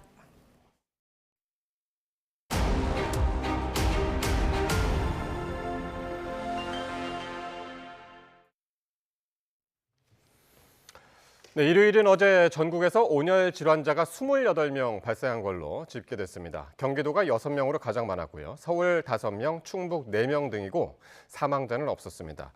토요일인 지난 8일 온열 질환으로 154명이 전국 응급실을 찾은 것과 비교하면 하루 만에 82%나 급감한 겁니다. 절기상 입추를 지나 폭염이 한풀 꺾이면서 온열 질환 피해도 다소 진정된 걸로 보입니다. 지난 5월 15일부터 누적 온열 질환자는 3,320명으로 늘었고 사망자는 30명을 유지하고 있습니다. 폭염이 이어진 가운데 강수량도 평년을 밑돌면서 남부지방을 중심으로 가뭄이 심각합니다. 기상학적 가뭄도 문제지만 농업용 저수지 곳곳이 바닥을 드러내고 있어 농업 가뭄에 따른 이 농작물 피해 확산이 우려됩니다. 이정미 기자입니다. 물이 가득 차 있던 호수가 마치 작은 개울처럼 보입니다. 황갈색 호수 바닥이 훤히 모습을 드러냈고 경사면엔 물이 빠진 흔적이 퇴적층처럼 남았습니다. 섬진강댐을 만들면서 생긴 거대한 인공호수 옥정호의 지금 모습입니다. 저수율이 19.6%로 평년의 절반에도 못 미칩니다. 너무 가물어서 문제는 많이 들 것 같습니다. 이제 많이 와야 되는데 와도 조금 와가지고는 해결이 안 될 것 같아요. 폭염 속 전국 강수량이 평년의 82% 수준에 그치면서 전국 58개 시군이 기상가뭄에 시달리고 있습니다. 당장 농업용수로 써야 하는 저수지의 상황은 특히 심각합니다. 전국 평균 저수율은 47.8%, 평년의 70% 수준으로 56개 지역에서 농업 가뭄을 겪고 있습니다. 경남 밀양, 거제, 함안은 저수율이 40% 아래로 내려가며 가뭄 심각 단계로 올라섰고 15곳은 경계, 20곳이 주의, 18곳이 관심 수준입니다. 특히 남부 지역이 평년의 48에서 70%로 상대적으로 더 낮은 상태입니다. 논에는 이제 물마름 현상이 나타나게 되고요.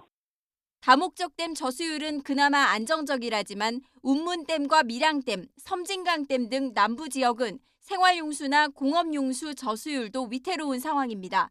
정부는 하천수를 저수지에 채우거나 급수차를 동원해 용수로에 물을 공급하는 한편 가뭄 피해에 특별교부세 57억 5천만 원을 지원하기로 했습니다. YTN 이정미입니다. 네, 이 맹위를 떨치는 폭염 속에도 소방관들은 시민 안전을 지키기 위해 더위를 버텨내고 있습니다. 교통경찰관들도 아스팔트 열기를 견디면서 안전한 출근길을 책임지고 있습니다. 최승훈 기자가 현장을 동행 취재했습니다. 소방서는 이른 아침부터 출동에 대비한 장비 점검으로 분주합니다. 준비를 마쳤을 찰나 숨 돌릴 틈도 없이 현장으로 나섭니다.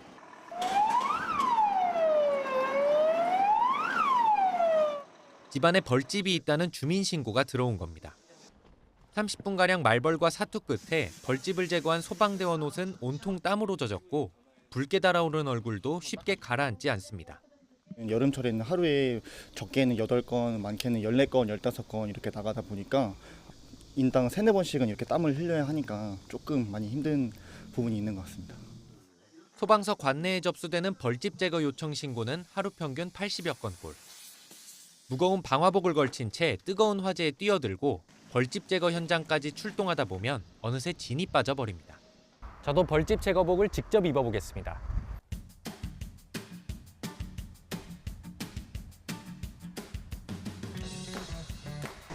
옷을 잠시만 입었는데도 통풍이 전혀 되지 않는 탓에 온몸은 금세 땀으로 젖을 정도입니다. 출근길 교통단속에 나선 경찰관들도 폭염이 야속하기는 마찬가지입니다. 따가운 햇빛을 손으로 가려보지만 아스팔트에서 올라오는 또 차량이 내뿜는 열기를 견뎌내기는 만만치 않습니다. 차량들도 원체 많다 보니까 차량에서 나오는 열기 때문에 뜨겁고 또 바닥에서 올라오는 열기 때문에 또 뜨거워가지고. 하지만 시민들 안전을 지켜야 한다는 사명감에 극심한 더위에도 자리에서 묵묵히 구슬땀을 흘리고 있습니다. 혼자 힘으로 해결하지 못하는 일이고 그렇기 때문에 저희한테 도움을 요청하신 거지 않습니까? 그래서 약간 그거에 대한 이제 책임감도 있을 거고. YTN 최승훈입니다. 택배 노조원들이 폭염 대책을 마련할 것을 촉구하고 최근 발생한 택배 노동자 산재 사고의 원인을 규명할 것으로 촉구했습니다. 전국택배노동조합 우체국 본부는 오늘 오전 서울 광진구 동서울 우편 집중국 앞에서 기자회견을 열고 공공기관인 우체국에서도 폭염 속 열악한 환경에 노동자들을 방치해 생명을 위협하고 있다며 개선을 요구했습니다. 또 지난달 28일 동서울 우편 집중국에서 근무하던 노동자가 펠릿에 끼어 발등 골절상을 입은 사고와 관련해 원인과 책임을 철저히 밝히라고 요청했습니다. 지난달 전 세계 바닷물 온도가 관측 사상 최고치를 경신하면서 지구온난화에 따른 기후위기 경고등이 다시 켜졌습니다. 유럽연합 기후변화 감시기구에 따르면 지난 7월 극지방을 제외한 세계 해수면 평균 온도는 20.96도로 종전 최고 기록이었던 2023년 7월 기록을 넘어섰습니다. 기후당국은 대서양 해양 폭염과 적도 태평양의 엘니뇨 현상이 고수온을 유발했으며 서유럽 지역 역시 2개월 연속 최고 기온을 경신했다고 밝혔습니다. 특히 고기압이 열을 가두는 열돔 현상에 가뭄으로 인한 토양 건조까지 겹치면서 대기의 자연 냉각 기능이 마비된 것으로 분석했습니다. 8.3 세제 개편안 발표 일주일이 됐지만 국회에서는 공급 절벽 등 부동산 이슈를 놓고 내탓 공방이 여전합니다. 이른바 버스하우스로 논란이 된 민주당 황희 의원은 직접 사과의 뜻을 밝혔습니다. 박희재 기자가 보도합니다. 국민의힘 아침 최고위원회의에 특별한 손님이 초대됐습니다. 대출 절벽 현장의 목소리를 듣겠다며 3기 신도시 입주 예정자를 불러 발언권을 준 겁니다. 정권은 바뀔 수 있습니다. 그러나 국가가 계속됩니다. 앞으로 어떤 국민이 장기간 추진되는 공공주택 정책을 믿고 자신의 삶을 계획할 수 있겠습니까? 회의에서는 민간이었다면 분양 사기였다는 성토도 잇따랐습니다.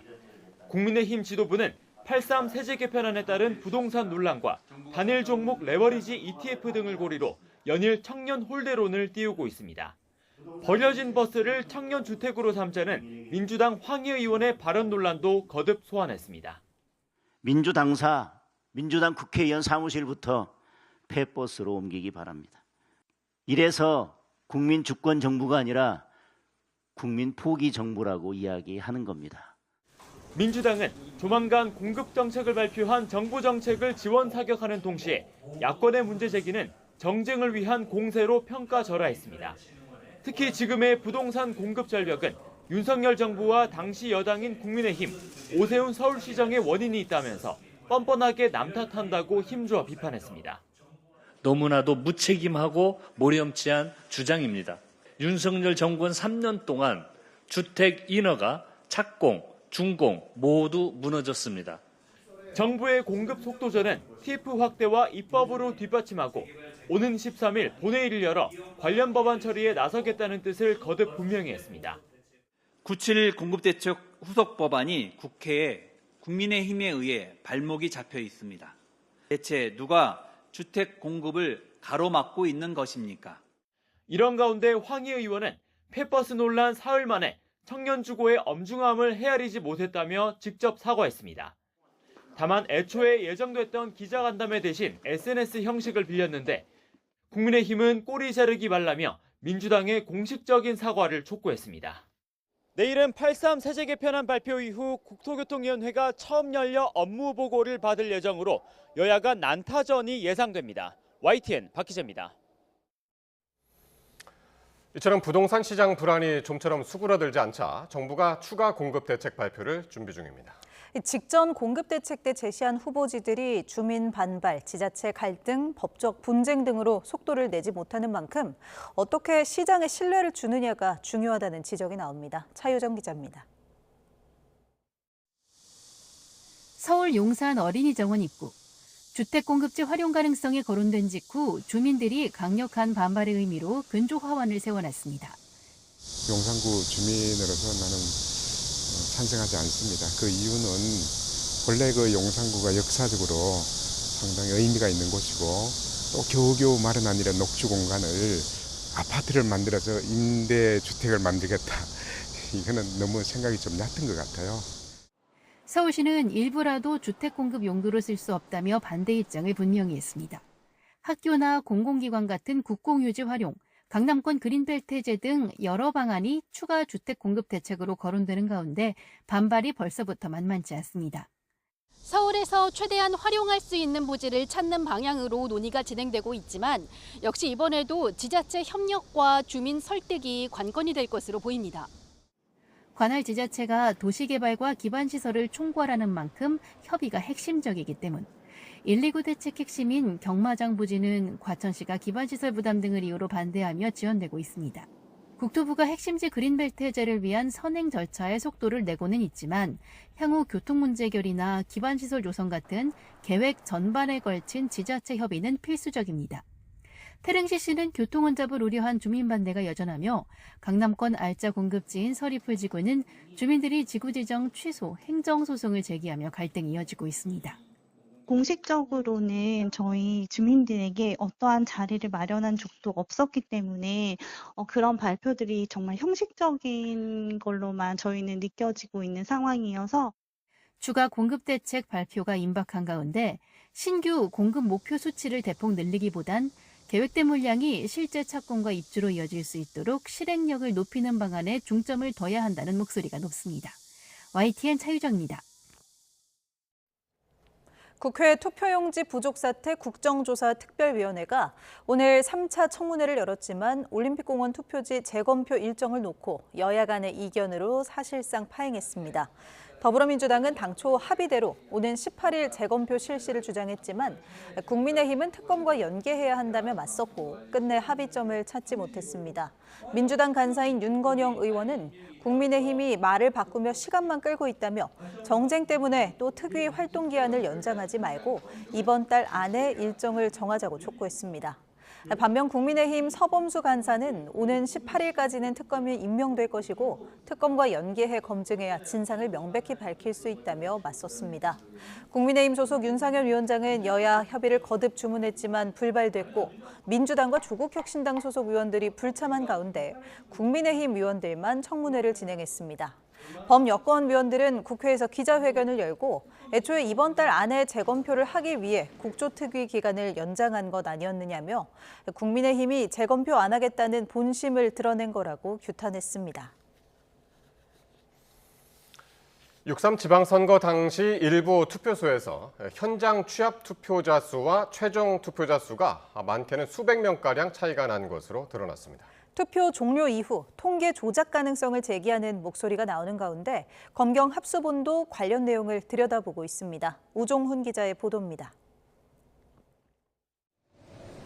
6.3 지방선거 당시 투표 마감 시각에 임박해 현장에서 집계된 투표자 숫자가 최종 단계에서 수백 명씩 줄거나 늘어난 거로 파악됐습니다. 100명 이상의 오차가 발생한 지역만 전국 3,500여 곳 투표소 가운데 29곳에 달합니다. 서울과 경기, 부산과 전북 등 지역 구분 없이 곳곳에서 발생했습니다. 경기 안성 공도 일부 투표소는 오후 6시 기준 2,100여 명이던 투표자가 최종적으로 611명이나 감소했고 서울 관악구 삼성동에서도 381명이 줄었습니다. 반대로 최종 투표자 수가 증가한 곳도 있었습니다. 부산 수영구 광안 1동은 현장에서 파악한 것보다 785명이, 투표지 부족 사태가 발생한 서울 강남구 개포 2동과 송파구 가락 2동은 각각 147명, 98명이 늘었습니다.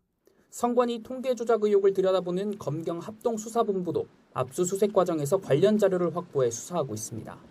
다만 아직 관계자 입건이나 추가 강제 수사는 진행하지 않은 거로 파악됐습니다. 통계가 수정되는 과정에서의 고의성, 위법성 등 추가 입증이 필요하기 때문입니다.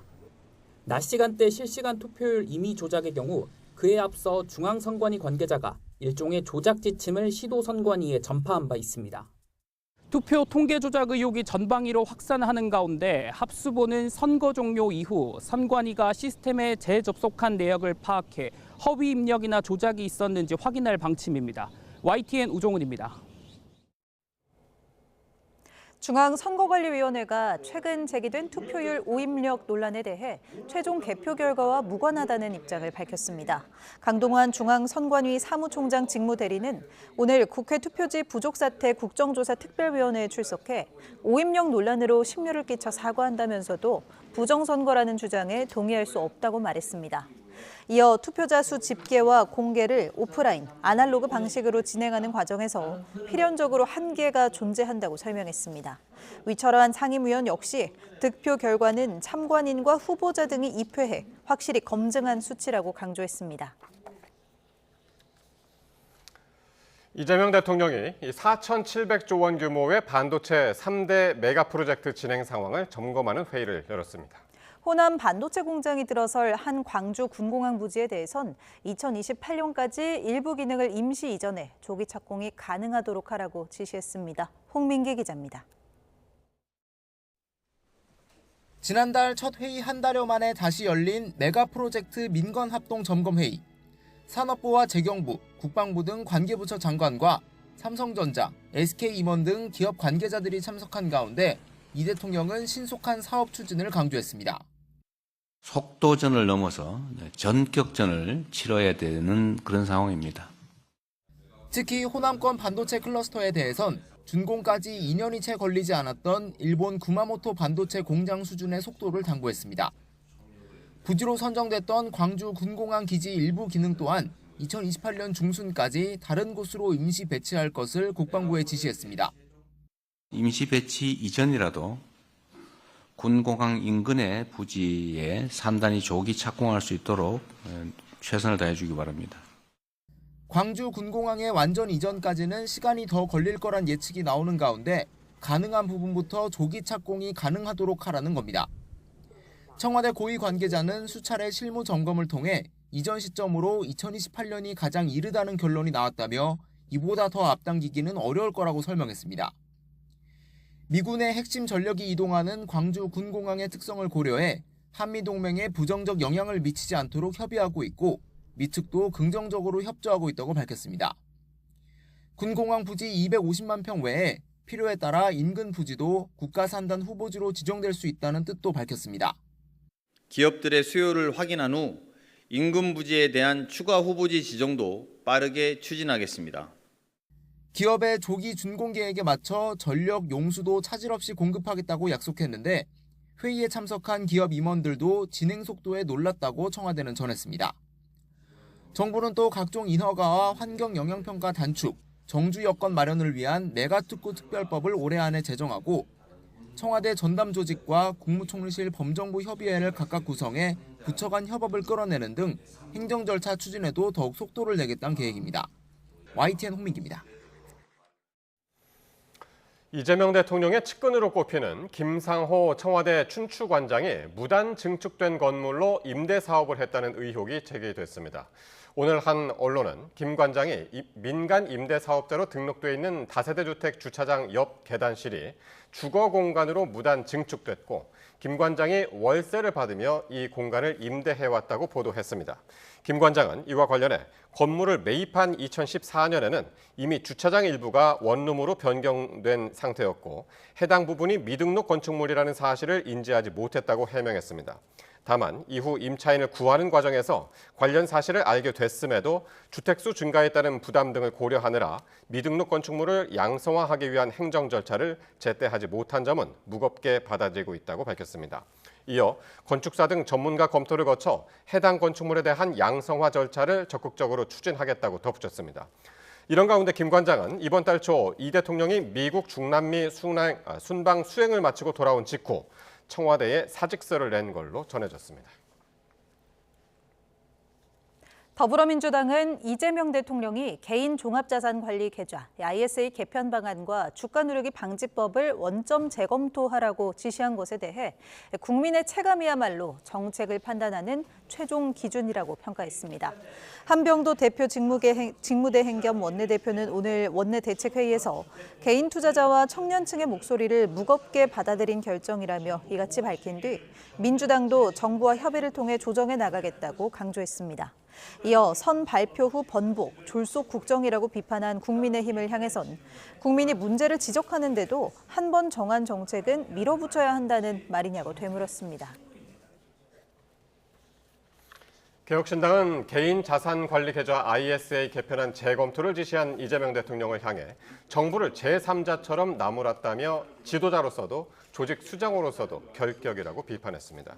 이준석 대표는 오늘 최고위원 회의에서 정부가 국민의 삶을 바꾸는 정책을 두드려보지 않고 내놓는다며 이같이 밝혔습니다. 이어 지난 3일 정부가 발표한 ISA 개편안을 그 정부의 대통령이 나흘 만에 원점으로 되돌렸다고 꼬집었습니다. 더불어민주당의 차기 당대표 윤곽이 드러날 호남과 수도권 경선이 진행되는 슈퍼위크가 시작됐습니다. 박빙 승부를 펼쳐온 김민석, 정청래 후보는 권리당원 70% 이상을 차지하는 두 지역에서 반드시 승리하겠다는 각오입니다. 양동훈 기자입니다. 민주당 전당대회 전국 순회 경선 2주차까지 먼저 웃은 건 김민석 후보였습니다. 충청권과 제주, 인천, 강원, 대구, 경북에서 김 후보가 우세를 점했고 정청래 후보는 부울경 경선에서 앞서면서 1.48% 차이의 초박빙 판세가 이어지고 있습니다. 이제 권리당원의 70%가량이 모여있는 핵심 승부처 호남과 서울, 경기가 남았는데 내일부터 하루를 간격으로 권리당원 투표가 시작됩니다. 후보들은 각각 수도권과 호남으로 달려가 당심 챙기기에 나섰습니다. 먼저 김민석 후보는 서울 출근길 시민인사를 시작으로 경기 당원들과 토크 콘서트로 진행하며 당원과의 스킨십을 이어갔습니다. 지방선거 책임론과 함께 조직 기반을 갖춘 전직 대표가 왜 약자 행세를 하냐며 정청래 후보에 대한 견제구도 잊지 않았습니다. 약자의 위치에 있다라고 말씀하시는 것은 겸손이 조금 지나치신 것이다라고 생각이 되고, 호남으로 향한 정청래 후보는 노동자, 농민들을 만나며 하루를 연 뒤 김 후보와 같은 시각에 전북 당원들과 토크 콘서트를 벌였습니다. 김 후보의 신천지 의혹 제기는 해당 행위라며 윤리감찰단에서 조사해야 할 문제라고 거듭 각을 세웠습니다. 저는 근거를 말합니다. 어느 누구처럼 신천지를 얘기했는데 근거를 대라 그러면 말을 안 하고 못하고 그렇게 있는데, 최대 승부처인 호남 격돌을 앞두고 기싸움도 팽팽했습니다. 제가 미세하지만 앞서고 있고 호남에서의 투표도 최소한 무승부 이상의 승리로 예상되고, 대구에서 1등 했으니까 알아서들 하세요. 전북에서도 1등을 만들어 줄 건지 안 줄 건지 알아서 좀 해주세요. 3위를 기록 중인 송영길 후보 역시 고향인 호남에서 선전을 기대했습니다. 송영길에 대한 최소한 정치적 토대가 될 수 있는 지지를 해주지 않을까 이렇게 제가 기대를 하고 있고 또 호소하려고 합니다. 민주당 전당대회에서는 권리당원 투표 70%에 국민 여론조사 30%를 더해 최종 당대표 당선자를 결정합니다. 승부의 향배를 가를 슈퍼위크에 진입한 후보자들의 막바지 경쟁은 더욱 치열해질 전망입니다. YTN 양동훈입니다. 국민의힘이 조직 강화 특별위원회를 새로 꾸려 사고 당협 조직위원장 인선을 비롯한 당 조직 정비에 나섰습니다.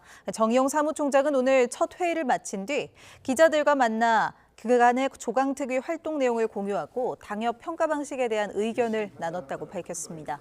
이어 오는 12일 추가 회의를 열어 진행 방법에 대한 논의를 이어가겠다며 당의 신뢰를 회복할 수 있도록 조직 강화에 박차를 가하겠다고 강조했습니다.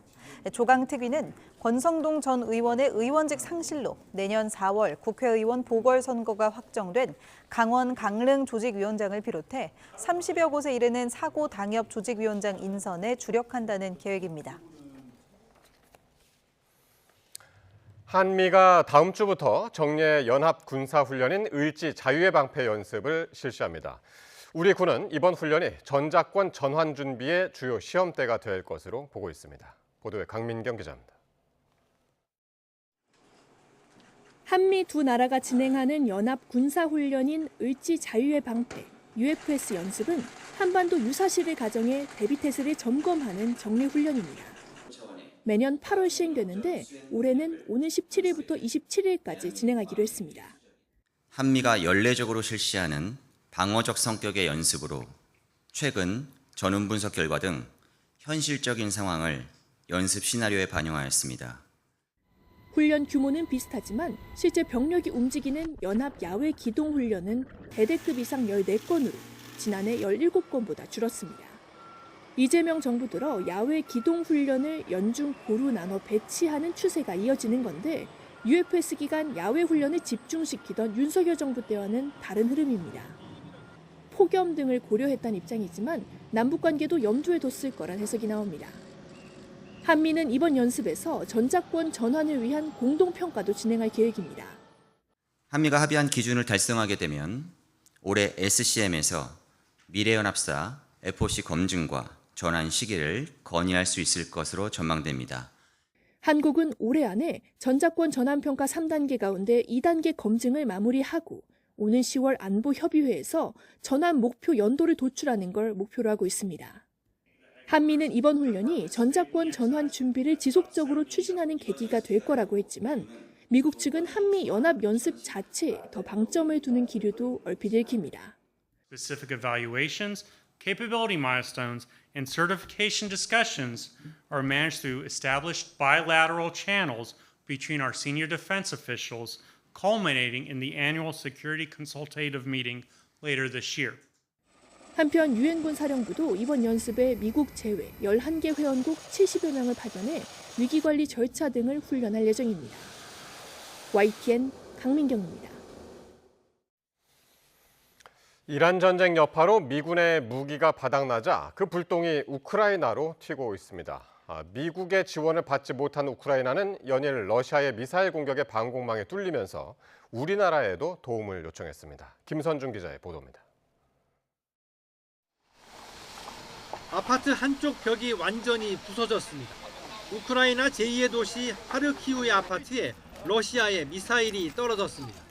우크라이나는 이번 공격으로 3명이 숨지고 40명 가까이 다쳤다고 전했습니다.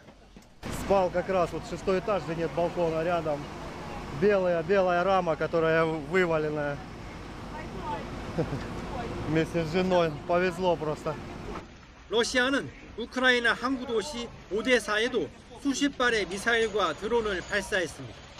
서방 언론들은 러시아가 요격 미사일이 바닥난 우크라이나를 상대로 연일 미사일을 퍼붓고 있다고 지적했습니다. 이란 전쟁으로 미국의 지원이 끊기면서 방공망이 사실상 구멍난 겁니다. 다급한 젤렌스키 대통령은 우리나라에도 도움을 요청했습니다. 특히 북한이 러시아에 5만 명을 다시 파병할 것으로 보인다며 한국은 방공망을 지원해달라고 요구했습니다. Ситуація в Україні непроста. Вночі був знов ракетний удар, балістичні ракети проти нашої інфраструктури, були також ударні дрони. 방공망 열세 속에 우크라이나는 드론으로 러시아 상업시설 공격을 이어갔습니다. 특히 유통망에 대한 공격으로 17조 원의 손실을 입혔다고 주장했습니다. 하지만 전쟁이 길어지면서 양측의 민간인 피해도 속출하고 있습니다. 우크라이나는 지난달에만 민간인이 400명 가까이 숨졌고 러시아도 남부 흑해 휴양지에서 드론이 폭발해 어린이 3명을 포함해 7명이 숨졌습니다. 레오 14세 교황은 러시아와 우크라이나 양측에 민간인을 겨냥한 공격을 중단할 것을 촉구했습니다. YTN 김선중입니다. 이틀 연속 하락했던 코스피가 상승해 6,300선 턱 밑에서 마감했습니다. 코스피는 0.8% 오르며 출발해 6,200과 6,300선을 오르내리다 0.7% 오른 6,299.66으로 장을 마쳤습니다.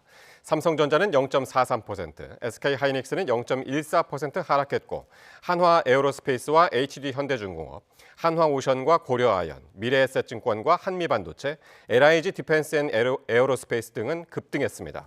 코스닥은 1.1% 오르며 출발해 7% 가까이 오른 854로 마감했습니다. 한국형 공포지수로 불리는 코스피 200 변동성 지수가 급락하면서 지난 5월 이후 처음으로 70선을 밑돌았습니다. 지수는 오늘 장중 69.53까지 내리는 등 7.99% 급락한 69.55로 마쳤습니다. V-코스피는 금융당국의 단일 종목 레버리지 ETF 보완책 시행 직전인 지난달 30일에 86.18과 비교할 때 7거래일 만에 19.3% 내렸습니다. 또 지난 5월 28일 이후 처음으로 장중 70선을 하회했고 지난 6월 29일에 장중 최고치인 97.99보다 약 29% 내렸습니다. 법무부 감찰위원회로부터 출석 통보를 받은 박상용 검사가 기일을 연기해달라고 요청했습니다. 박 검사는 오늘 별도의 입장문을 통해 법무부 감찰위로부터 출석과 의견서 제출을 요구받았는데 변호사 면담 등 준비 시간이 부족해 일정을 일주일만 미뤄달라고 밝혔습니다. 또 정성호 법무부 장관을 향해서 어떻게든 중징계를 내릴 거라 추측한다며 의견 정리 시간을 주지 않는다면 법치국가 절차가 아니라고 주장했습니다. 올해 광복절에는 특별 사면 없이 통상적인 가석방만 이뤄질 전망입니다. 법무부는 오늘 광복절 가석방 대상자를 추리기 위한 가석방 심사위원회를 열고 대상자를 심사했습니다. 다만 특별 사면을 위한 사전 준비 작업은 진행되지 않고 있는 것으로 파악됐는데 사면 대상자 분류 등에 한 달가량 시간이 소요되는 점을 고려하면 올해 광복절 특별 사면은 이뤄지지 않을 가능성이 큽니다. 앞서 이 대통령은 지난해 8월 조국 전 조국혁신당 대표 등 83만여 명에 대해 대규모 특별 사면을 단행했는데 지난해 성탄절과 올해 신년, 3.1절 등에는 특별 사면이 이뤄지지 않았습니다. 대포 통장을 사들여 5천억 원대 불법 도박 사이트 자금을 세탁한 조직원들이 경찰에 붙잡혔습니다. 수사망을 피하려고 조직 강령까지 만들어 점조직으로 활동해오면서 고가의 시계 등 사치품을 구매했는데 이 금고 등을 통해 추징한 재산만 25억 원이 넘습니다. 보도에 나현호 기자입니다. 경찰이 범죄단체가 은신한 사무실에서 압수수색을 벌입니다. 이른바 대포폰은 물론이고 신분증과 일회용 비밀번호 생성기인 OTP도 수두룩합니다. 사무실 금고에서는 5만 원권 돈다발과 고급 시계, 명품 가방이 쏟아져 나옵니다. 사무실을 운영한 두 범죄단체는 대구와 부산에 거점을 두고 대포통장 107개를 사들였습니다.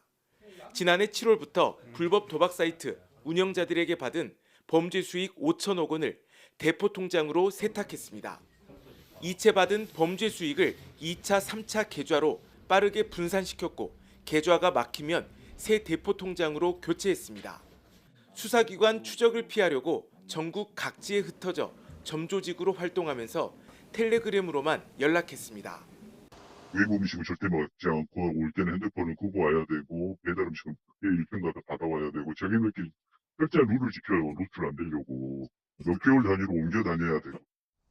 경찰은 자금 세탁 조직 총책과 관리책 등 19명을 붙잡아 이 가운데 12명을 구속해 검찰에 넘겼습니다. 통장을 잠시 빌려주면 돈을 준다는 제안에 계좌를 제공한 160명도 함께 입건했습니다. 또 주요 피의자 8명의 재산 25억 9천만 원은 기소 전 추징 보전 조처했습니다. YTN 나연호입니다. 금품과 향응을 대가로 수사 정보를 빼돌린 전직 경찰관이 1심에서 징역 2년을 선고받았습니다. 서울 남부지법은 오늘 뇌물수수 등 혐의로 재판에 넘겨진 전직 경찰관 이모 씨에게 징역 2년과 벌금 3천만 원을 선고했습니다. 재판부는 피고인이 경찰 공무원으로서 공정성과 청렴성이 요구되는 위치에 있음에도 알선을 대가로 금품을 수수하거나 향응을 받는 등 죄질이 좋지 않다며 양형 이유를 설명했습니다. 서울 시내경찰서에 재직하던 이 씨는 지난 2022년 2월부터 재작년 12월까지 브로커로부터 2,400만 원 상당 금품과 고가 유흥주점 접대를 받은 혐의로 기소됐습니다. 이 씨는 이에 대한 대가로 사업가 A씨 관련 사건 담당 경찰관들에게 수사 진행 상황을 반복적으로 탐문하고 사건 관계인 개인정보를 경찰 전산망에서 무단 조회해 브로커를 통해 전달한 것으로 조사됐습니다. 경기 남부경찰청 반부패 경제범죄수사대는 대웅제약 불법 리베이트 의혹 수사 정보를 외부로 유출한 혐의를 받는 성남중원경찰서를 지난 7일 압수수색했습니다. 경찰은 압수수색에서 과거 성남중원서가 맡았던 대웅제약 사건의 수사 진행 상황 등이 담긴 자료를 확보한 것으로 알려졌습니다. 경찰은 압수물 분석을 마치는 대로 관련자들을 차례로 소환해 조사할 방침입니다. 앞서 대웅제약 관계자로 추정되는 공익 신고자는 2022년 1월부터 2년 동안 사측의 불법 리베이트 영업 내용이 담긴 보고서를 지난 2024년 4월 국민권익위원회에 신고했습니다. 이 보고서에는 대웅제약 영업사원 130여 명이 병의원 380여 곳을 대상으로 신약 등 자사약품 처방을 요구하며 그 대가를 제공했다는 내용이 담긴 것으로 전해졌습니다. 경찰청은 내부 비리를 자진 신고할 경우 징계를 감경하고 면제해주는 제도를 도입하기로 했습니다. 국가경찰위원회는 오늘 의무 위반 행위를 신고한 경찰이 해당 비위에 연루됐더라도 책임을 감면해주는 내용의 징계 규칙 개정안을 의결했습니다. 장윤기 사건 부실 수사 논란에 따른 후속 조치로 경찰은 조직의 자정 기능을 강화하고 내부 비리 신고를 독려하기 위한 취지라고 설명했습니다. 경찰은 또 신고자 익명성을 보호하기 위한 변호사 대리 신고 제도를 활성화하고 법률 상담과 신고 비용도 지원할 방침입니다. 경기도 평택 메일유업 공장에서 저장 탱크를 청소하던 직원 1명이 숨지고 1명이 다치는 사고가 났습니다. 앞서 자동차 부품 공장에서도 20대 하청 노동자가 기계에 끼어 숨지는 등 산업 현장에서 안전사고가 잇따르고 있습니다. 보도에 손효정 기자입니다. 유제품을 생산하는 메일유업 평택 공장입니다. 이곳에서 연유 저장 탱크를 청소하던 직원들이 쓰러졌다는 신고가 접수된 건 어제 오후 3시쯤. 작업 중에 사람이 쓰러졌다 이렇게 신고 들어왔거든요. 한 명은 의식 있으셨고 한 명만 심정지였어요. 2명 모두 병원으로 옮겨졌지만 50대 직원 1명은 끝내 숨졌습니다. 먼저 탱크 안을 청소하던 직원이 쓰러졌고 이를 발견하고 구하려 들어갔던 다른 직원까지 함께 의식을 잃은 것으로 조사됐습니다. 당시 직원들은 탱크 내부에서 유독가스 같은 냄새를 맡진 못한 것으로 전해졌습니다. 경찰은 탱크 구조상 산소가 부족했을 가능성에 무게를 두고 사고 원인을 조사하고 있습니다. 고용노동부도 청소 과정에서 안전수칙이 제대로 지켜졌는지 들여다보면서 중대재해 여부를 조사하고 있습니다. 메일유업은 사과의 뜻과 함께 사고 직후 해당 공정을 중단하고 관계기관 조사에 적극 협조하고 있다고 밝혔습니다. 앞서 지난달 22일에는 자동차 부품 제조사 평택 공장에서 사망사고가 났습니다. 기계를 점검하던 20대 하청 노동자가 벽에 끼어 숨졌는데 경찰과 노동부는 사고 발생 16일 만에 최근 압수수색에 나섰습니다. 한 달도 채 되지 않는 기간에 공장 노동자 사망 사고가 잇따르면서 안전을 담보할 실효성 있는 대책을 마련해야 한다는 지적이 나옵니다. YTN 손효정입니다. 미국과 이란의 분쟁이 소강 상태에 들어선 사이 친이란 무장 세력들은 호르무즈와 홍해에 이어서 북쪽 수에즈 운하 길목까지 위협하고 있습니다. 특히 예멘 후티 반군이 사우디 정유단지와 홍해 연안 거점들을 연일 맹폭하면서 사우디는 도간에 갇힌 신세가 됐습니다. 권영희 기자가 보도합니다. 수에즈 운하의 북쪽 관문, 이집트 다미에타 항구 앞바다에서 가스 운반선이 정체불명 드론의 공격을 받았습니다. 안전지대로 꼽히던 사우디 원유의 마지막 해상 통로마저 위협받은 겁니다. 사우디 해상 봉쇄를 선언한 예멘 후티 반군은 남쪽 모카 항구와 사우디 자잔 정유 공장을 대규모로 공습해 수십 명의 사상자를 냈습니다. 홍해 연안 물류망이 사실상 붕괴됐습니다. 동쪽 호르무즈 해협이 이란에 막힌 사우디는 서쪽 홍해를 통해 북쪽 수에즈로 원유를 보내며 버텨왔습니다. 하지만 남쪽 후티의 맹폭에 이어 북쪽 수에즈마저 공격받으면서 홍해 안에 갇힌 도간에 든 쥐 신세가 됐습니다. And if it can't go south through the Bab al-Mandeb Strait and it can't go north through the Suez Canal, it is trapped. 홍해 내부에 갇혀 나갈 수 없는 사우디 유조선은 아프리카 희망봉으로 돌아갈 수도 없습니다. 폭이 좁은 수에즈 운하 특성상 식별 장치를 끄고 몰래 이동하는 통항도 불가능합니다. 실제 이란 전쟁 이전 하루 700만 배럴을 웃돌던 사우디 원유 수출량은 3면 봉쇄가 가시화된 최근 400만 배럴대까지 40% 가까이 쪼그라들었습니다. 이런 상황이 지속되면 불안정한 국제 유가는 치명타를 입을 수 있습니다. Now prices are still higher than we would like, but we've taken a lot of steps so that when the Gulf situation is resolved, that we can expect prices to go way down. 사우디가 튀르키예, 파키스탄과 다급히 집단 방위 조약까지 맺고 안보 동맹 구축에 나섰지만 꽉 막힌 바닷길을 당장 여는 건 쉽지 않습니다. 사우디 원유를 물리적으로 가둬버린 친이란 세력의 전방위 포위망에 세계 경제가 유가 폭등이라는 시한폭탄을 안게 됐습니다. YTN 권영입니다. 태평양에서 발생해 무려 6,000km 넘게 이동한 제13호 태풍 돌핀이 결국 중국을 강타했습니다.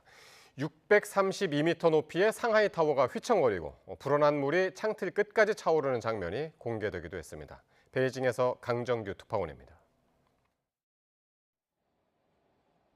시속 150km 넘는 강풍에 트럭이 쓰러지고 임시 건물도 나뒹굽니다.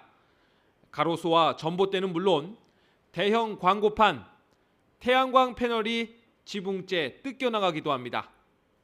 고정용 콘크리트 더미까지 날아와 주차된 차량을 덮쳤습니다.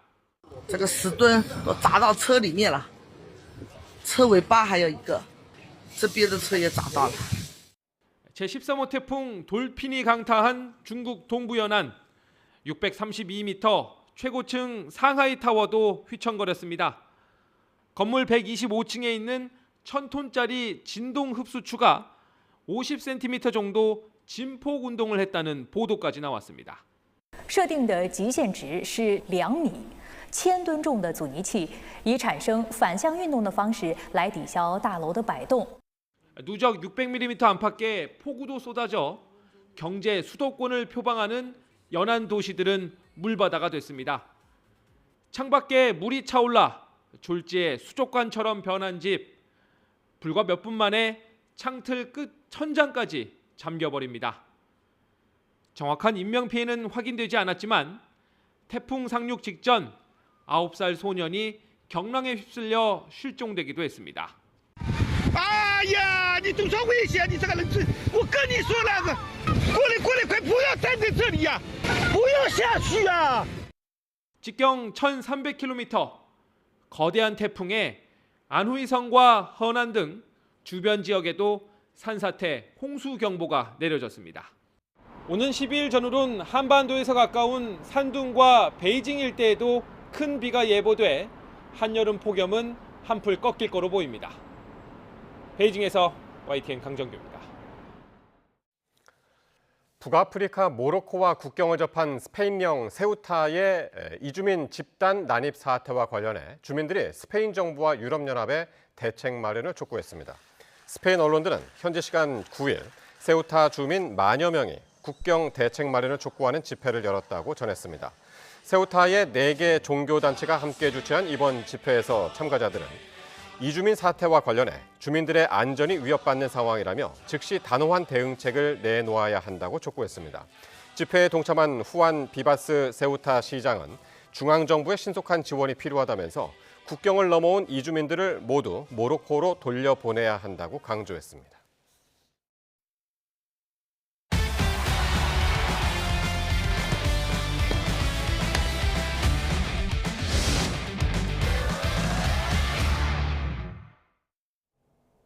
폭염으로 프로야구는 닷새 동안 경기가 취소됐는데 어느 팀에 도움이 됐을지 관심을 모으고 있습니다. 새로 마련된 폭염 대책에 따라 내일 재개하는 프로야구는 오후 7시에 시작합니다. 보도에 이경재 기자입니다. 폭염 취소가 가장 반가웠던 팀은 LG였습니다. 지난달 2일 정규리그 우승 확률 70% 육박했던 50승에 선착한 기쁨도 잠시. LG는 후반기에 3승 1무 12패로 추락을 거듭했습니다. 투타가 동반 부진에 빠졌고 강팀다운 경기 운영도 사라졌습니다. 잘 나가던 삼성도 취소 전 5경기에서 1승 4패로 선두를 KT에 뺏겼습니다. 새로 영입한 외국인 투수 페덱과 보스가 차례로 무더위에 허덕였습니다. 에이스 후라도가 복귀할 시간을 번 삼성은 지난해까지 일본 1군에서 뛴 미야모리로 아시아 쿼터를 교체하고 1위 탈환에 준비를 마쳤습니다. 目標はもうここから残り少ない期間になるので、もう全部ゼロで抑えてやるつもりでやります。 반면 6연승으로 선두를 꿰찬 KT와 박주순과 김민석에 김대한까지 방망이가 터지며 3위까지 넘보던 두산에겐 강제 휴식이 반갑지 않았습니다. KT와 두산 모두 아시안게임 때 선발 투수가 2명씩 빠지는 상황이라 걱정이 더 쌓였습니다. 9월이 안 왔으면 좋겠습니다. 심적으로 부담이 되는데 제가 이번엔 꼭 도움 주고 싶습니다. 내일 다시 열리는 프로야구는 7시에 시작되고 3회와 7회 종료 후엔 4분씩 쿨링타임이 적용됩니다. 무더위 변수와 경기 취소가 어느 팀에 도움이 될지 후반기 추가된 관전 포인트입니다. YTN 이경재입니다. 지난 파리올림픽에서 금메달 3개로 역대 최고 성적을 거둔 사격 대표팀이 아이치 나고야 아시안게임에서도 금빛 표적을 정조준합니다. 오예진과 반효진, 양지인 등 파리올림픽 금메달 3총사가 건재하고 최고령인 남자 권총 소승섭 선수도 금메달을 다짐했습니다. 양시창 기자입니다. 탄을 장전하고 조준해서 격발까지. 작은 흔들림도 용납되지 않는 종목인 만큼 사격 대표팀 선수들은 한 발 한 발 정성을 다해 표적을 조준합니다. 지난 파리올림픽에서 금빛 승전보를 3번이나 전하며 화려하게 부활한 사격 대표팀은 다음 달 열리는 아시안게임에서도 효자 종목 기세를 이어가겠다는 각오입니다. 반효진과 양지인, 오예진까지 파리올림픽 금메달 3총사가 이번에도 금메달 사냥에 성공에 나섭니다. 제일 중요한 건 초심을 잃지 않는 것이 가장 중요하다고 생각해서 내가 지금 당장 제일 부족한 게 뭔가를 생각해 나가면서 그거 보완해 나가는 것만 집중하고 올림픽 메달을 그렇게 특별하게 생각하지 않고 그냥 대회에서 메달을 땄다 정도로만 생각을 하면서 부담감을 조금 덜어내고 있고요. 제 감정을 컨트롤하면서 최고의 경기 컨디션을 끌어올리기 위해서 노력하고 있습니다. 젊은 선수들이 주축인 이번 사격 대표팀에서 48살의 나이에 처음 아시안게임 국가대표로 선발된 소승섭 선수도 늦깎이 금메달 후보로 주목받고 있습니다. 중학생 아들이 자신을 따라 사격 선수의 길을 걷게 된 것이 이번 국가대표 선발의 원동력이 됐습니다. 저희 아들이 이제 사격을 시작하면서 좀 더 훌륭한 아버지의 모습을 좀 보여주고 싶은 생각이 좀 컸던 것 같습니다. 그렇게 훈련을 하다 보니까 저에 대한 믿음도 생기고. 사격 대표팀은 4년 전 항저우 대회에서 개최국 중국의 강세 속에 금메달 2개에 그쳤지만 이번 대회는 금메달 5개 이상을 목표로 잡았습니다. 앞으로 세계가 깜짝 놀랄 수 있는 경기력으로 국민과 또 사격을 사랑하는 모든 분들께 태극기의 존엄성을 가지고 보답하도록 하겠습니다. 사격 대표팀 선수들은 다음 주부터 시작하는 창원과 나주 대회에서 실전 감각을 조율한 뒤 다음 달 15일 결전지 나고야로 출국합니다. 진천 국가대표 선수촌에서 YTN 양시창입니다.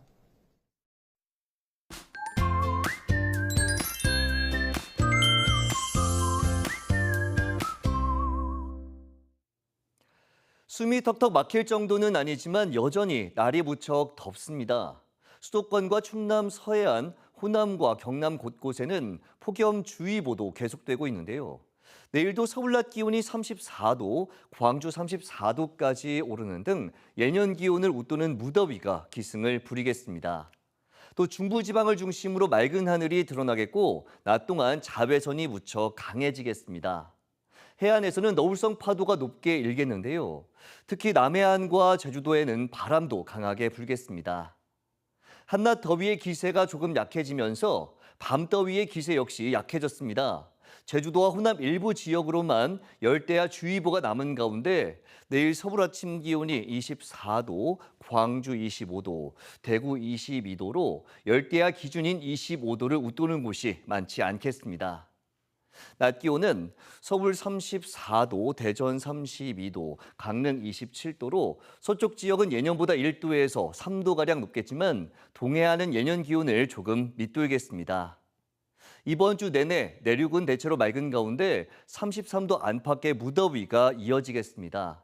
반면 동해안을 중심으로는 모레부터 비가 자주 내릴 전망입니다. 날씨 정보였습니다. 월요일 뉴스나이트 마칩니다. 시청해주신 여러분 고맙습니다.